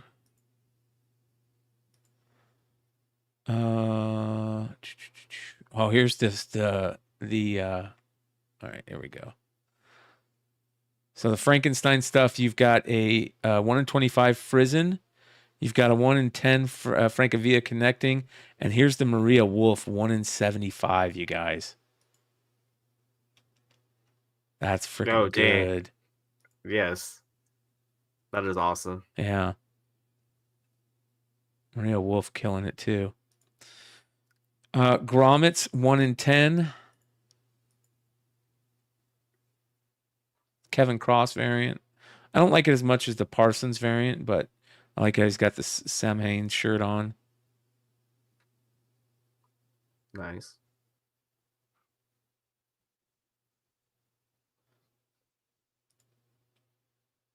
Falling in Love with the Path to Hell, Noto. The Helverine, hold on. Helverine stuff. Feral. You got the 1 in 25. You got a 1 in 25 Zulu Black Canary. That's interesting. A 1 in 50 Dan Hip Black Canary. There's the Jenny Frizen. There's the Helverine. There is a Mark Bagley foil for that. That's kind of cool. This is a 1 in 100 Kunkalim, Kendrick Kunkalim Virgin variant. See, Creep glossy. Show. Look at this. This is a 1 in 10. Look at that. I picked up the issue 2 1 in 10. Oh, nice. The baseball one? The golf one, I think. The golf one, okay. Yeah. Look at that Santa Claus. Let's see here. Conan, Star Wars, Dick Tracy, Red Sonja. You got the Frizen Modern Icon variant for that.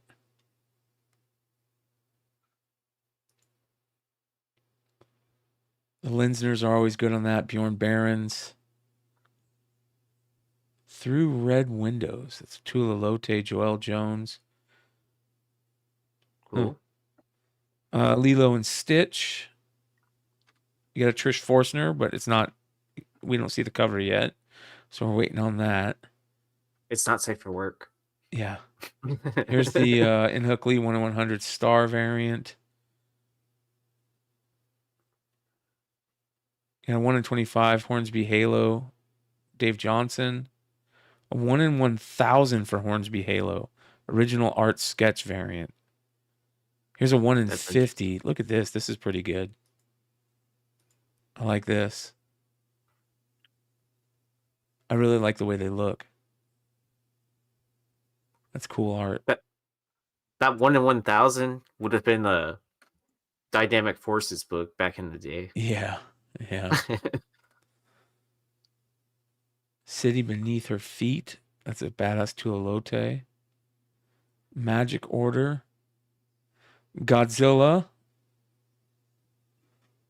Deadpool. There's the third printing Dragoda. And there's the third printing Dragoda foil. Green Hornet stuff for Green Hornet Miss Fury. A lot of Jay Lee. I love this. We already talked about that. This one's going to be a monster. The third printing 1 in 25 for Batman. Absolute Batman. How many printings do you think Absolute Batman goes to? As many as they can. This is great, though. Because what's the most DC has done on a book? Like it's usually not more than 5 or 6, right? That I can remember, but who knows? Yeah. I love this. Betty and Betty number 8 facsimile. The second printing Decole foil. There's the second printing cardstock Jeffrey Spokes. Kids and Monsters, which is a massive book. That's a, what's it called? Homage. Oh, Archaic. Goosebumps. Yeah, Goosebumps.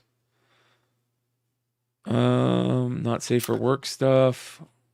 Oh, Killing Joke was 14 actually, and I have that. And a 1 in 25 Hayden Sherman. I mean, even though that's technically modern, like I'm thinking of like anything like from like what 2000s on. Have they done like a high print count on like a super modern book or variant age book? Right? Is that what we're calling it now? Yeah, I think so. Yeah, I think we should call it the variant age. Yeah. Yeah. So, yeah. So within the variant age of modern comics, like I can't think of anything. Yeah. Yeah.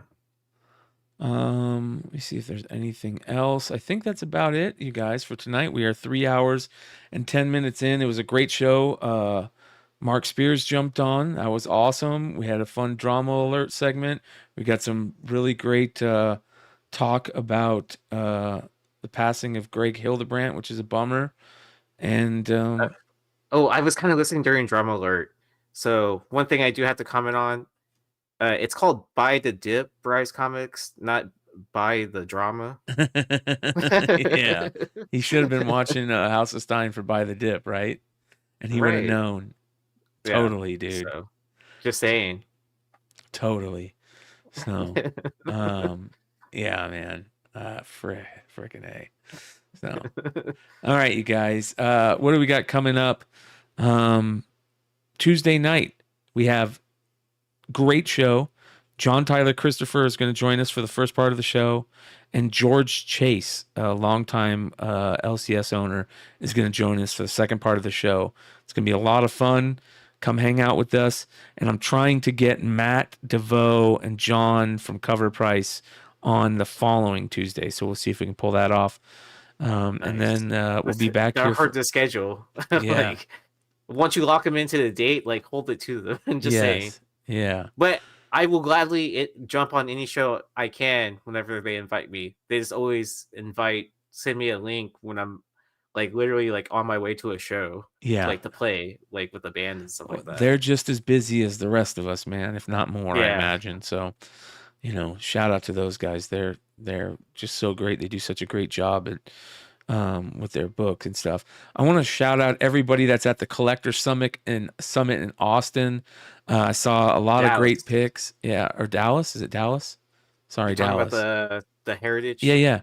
Collector What a Summit, great yeah, pick this is. Dinesh and Stray Flexen and all the crew at the Collectors Summit auction. Dude, Ninth was sending me pictures. Like he's seen some insane stuff there. I mean, they get like the best dealers of the best dealers to show up to this. Yeah. Like it's like it's not like you can just like sign up and I feel like it's like an invite only kind of situations that's set up there, and they get dealers that definitely have like amazing books. Like there's like Promised Land collection books, like just all kinds of like crazy pulps. Like I saw pictures with like Dinesh talking to Matt Nelson. That was pretty cool. Yeah, they're doing a good job at this. The Campbell Look at ASM that. book sketch that's going. Oh, that's I want that. I got to get one of those. Yeah. Oh, if it's a show poster that Yeah. they're actually like giving out or something or Yeah. selling. Yeah. But yeah, that J. Scott Campbell that's on auction for Heritage is at this show. Yep. Yeah, we talked about this book the other day on Market Report. Cool book. A lot of cool stuff at that place. A lot of great peeps. I wish I was there to hang out. That's the funnest part. Seeing all your friends that you don't get to see very often. Look at that. That's a great Good poster Texas too. barbecue too. Yeah. They do a good job on their posters. Yeah. So, I mean, it's a relatively new show, I think. yes. I think it only started last year, I want to say. But they're doing something in the spring too. Igor had sent us about that. I think they're gonna have a show that's just focuses on art. Yeah, I thought they already started that. Maybe that started last year, I feel like. Look at that. 2022. Maybe it's like a quarterly thing. Yeah. I would love to get who puts it on? I forget who puts it on. I think it's Heritage. Is it Heritage? Yeah. I'd love to find out who puts it on and see about getting them on come talk about it. So, very, very cool. We'll talk about that at some point. And then Nick Brucci says, you're thinking of OAX in January in Florida. Yeah, that's the original Art Con. That's going to be cool too. That's going to be cool. So, all right, you guys, we'll see you guys soon. Listen, if you guys haven't subbed up, please sub up. We're close to 3,000 subs. We're trying to hit that 3,000 sub goal. We're Thursday night. Long story short, 100th episode. Ooh, that's cool. That's very cool. So if you're open that night, feel free to jump on. For sure, Nick. I would love to, for sure. So that's a big deal. Thursday night, long story short. All right, to end the show, I got a pickup. This is I got 2 pickups. And shout out to our boy Alex. Alex, are you still here? Please tell me you're still here. This is cool. Oh, I have one more pickup that I need to go grab that someone sent me too. So, this is from our boy Alex that said, I got something to send you. This looks awesome, whatever it is.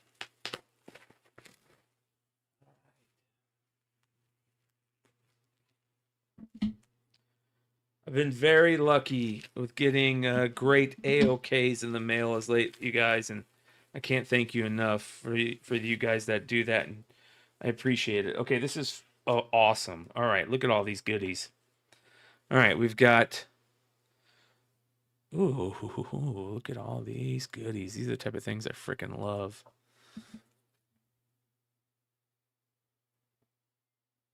Dude, I love those types of stickers. I know. There's 5 of them in here. Silk screened vinyl stickers. Those are all... I love those. Yeah.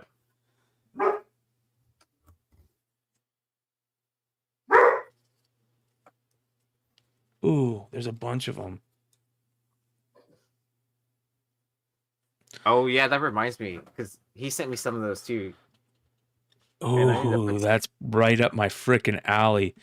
This is... Did you design these, Alex? Are you designing these, bro? Yeah, because I definitely need to put some of these on my I forget my So I'm gonna read his thing. I won't get too. I love letters, by the way, you guys. He said, Brian, here's some things that I've made. That's awesome. Hope you dig them. Steve Niles and I are going to be making a new book soon. More info on that as it comes. All the websites on this stuff don't work, so I'm working on a new book website soon. Thanks, Alex. Well, Alex, as soon as you get that website up, you let us know. We'll send some people over to it. All right, look at this. I love this. This is all stuff that he's made. Look at this.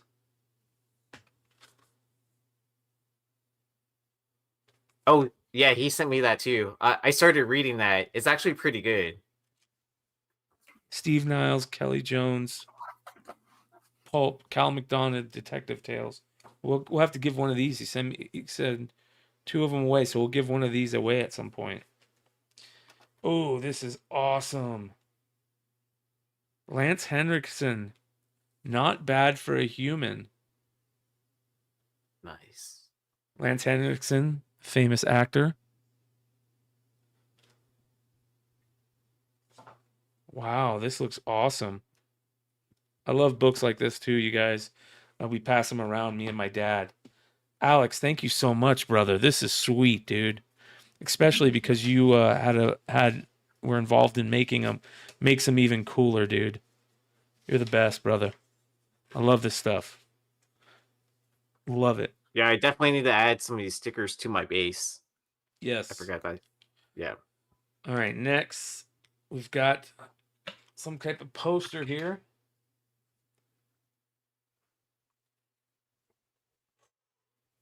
What is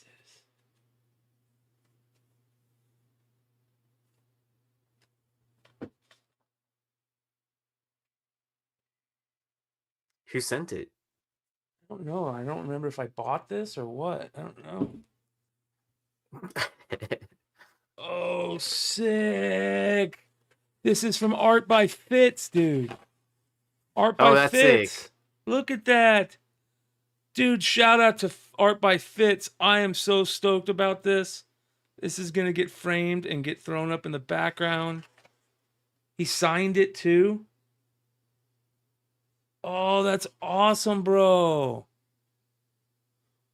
2 great fucking pickups, you guys. Shout out to Art by Fitz. One of my favorite artists that we've talked to here on the channel. I actually want to do more work with him. I hope some of our friends do some work with him. By the way, Fitz, just a heads up, I've shared your information with some people, and I hope they call you soon, brother. Look at this. That is awesome. Two great pickups, you guys. That is awesome. And then finally, look at that. Souza Micah signed 9/8 signature series. KRS Comics. Shout out to Souza Micah and KRS Comics. Fucking awesome, man. Great pickups. I haven't had pickups in a while, and those are great. All right, you're up, brother. Okay, so I feel like Jose sent me the same thing or something.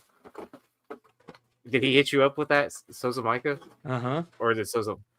Oh, because he sent me this box, and I have no idea what's in it. Open it, dude. Okay, so... So, yeah, big shout out to Jose. He just hits me up one day. He's like, hey, is your address still the same? And I'm like, yes, it is. I was like, how's New York Comic Con? And then he's like, hey, can you get a hold of Red Hood? I was like, yeah.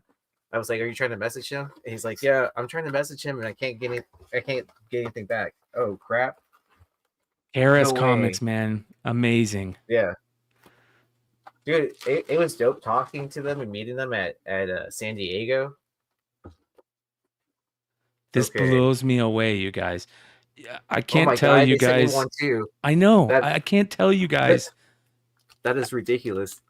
That is amazing. Like, they sent me a raw copy earlier this year, and now they're sending me a graded 9/8 signed copy. Like, thank you so much. Shout out Jose. So and for thank those you of you for guys listening and replaying all the episodes that we're on. Look at that. Nick Brucci says, get Beyond Wednesdays to 3,000 subs. I'll donate 3 metal books at $100 each to give away as prizes. You guys, let's get to 3,000 subs. That's what I'm talking about. We have so many great people that we've met through this show in this industry, and just fans of the show that have sent us amazing AOKs. And yeah, it feels like Christmas. You're right. It feels like Christmas. Oh Yeah. man, dang, the Souza Micah and the Wonder Woman foil. That's dope. KRS Comics hit us up before San Diego, and the last day of San Diego, I told Yi, we were walking around, I told Yi, I go, bro, we gotta try and find KRS Comics. I got hit up, and somebody, I don't know who they are, somebody told me to stop by their booth. They'd be working at the booth. So I went over there, and sure enough, it was Chris and Jose that hit me up, who are the owners at KRS Comics. And one of the things that was just felt so good and made me, it's one of the things that really makes me love to continue to make this content, as he said, we only have 2 things that we watch in the shop, on the TVs in the shop. They have TVs, and he says it's Beyond Wednesdays and Cartoonist Kayfabe. And that was an amazing thing to hear. And I can't thank KRS Comics enough for that. You guys know I've told you, I think that they're some of the really good guys in this industry that are doing that have very respectable business practices in a major way. And I wouldn't say that if I didn't feel that way. And I love what Souza Micah does. And I love that she's got a partnership with them right now. And I really hope that works out. So remember, you guys. And then, go ahead, brother. I have one more pickup. So, these are cards. Ooh. So I have my PSA order coming back to you. So this is something I just picked up on my own. It's a 2023 Senga Auto out of 5 Sapphire. Oh, beautiful, dude. So I got this like literally right before he was coming back in the playoffs. And then I got it right back from eBay authentication as they were getting eliminated. Oh. So, yeah, I know. But I did get my PSA submission in. Some of these cards, like, just definitely hurt my feelings. Like, this 2023 Jaw Kaboom, it only hit a PSA 7. Like, ouch. Like a kaboom. So, I'm guessing it's the back.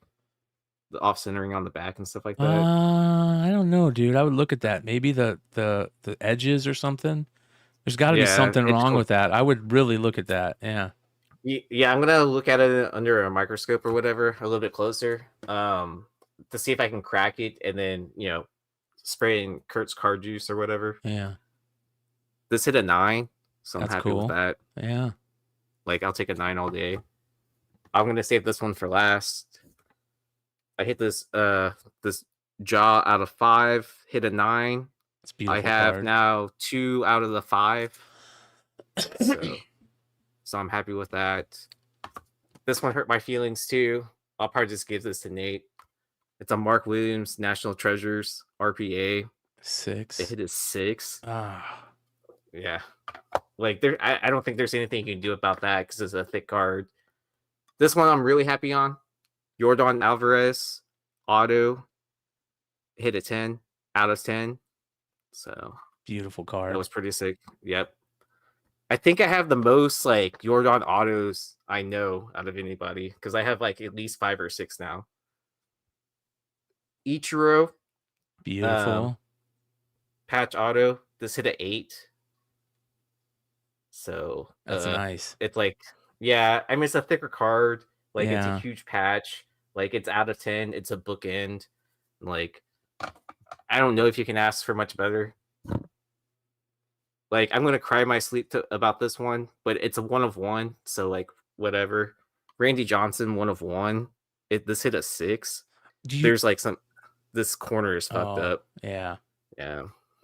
Yeah. But I mean, it's a 1 of 1. So it's like kind of like, Yeah. Like, if I really cared, like, I'll resubmit it and just have them authenticate the auto or something like that, or not even grade it, just authenticate it. That's the card. Ooh, that's beautiful, man.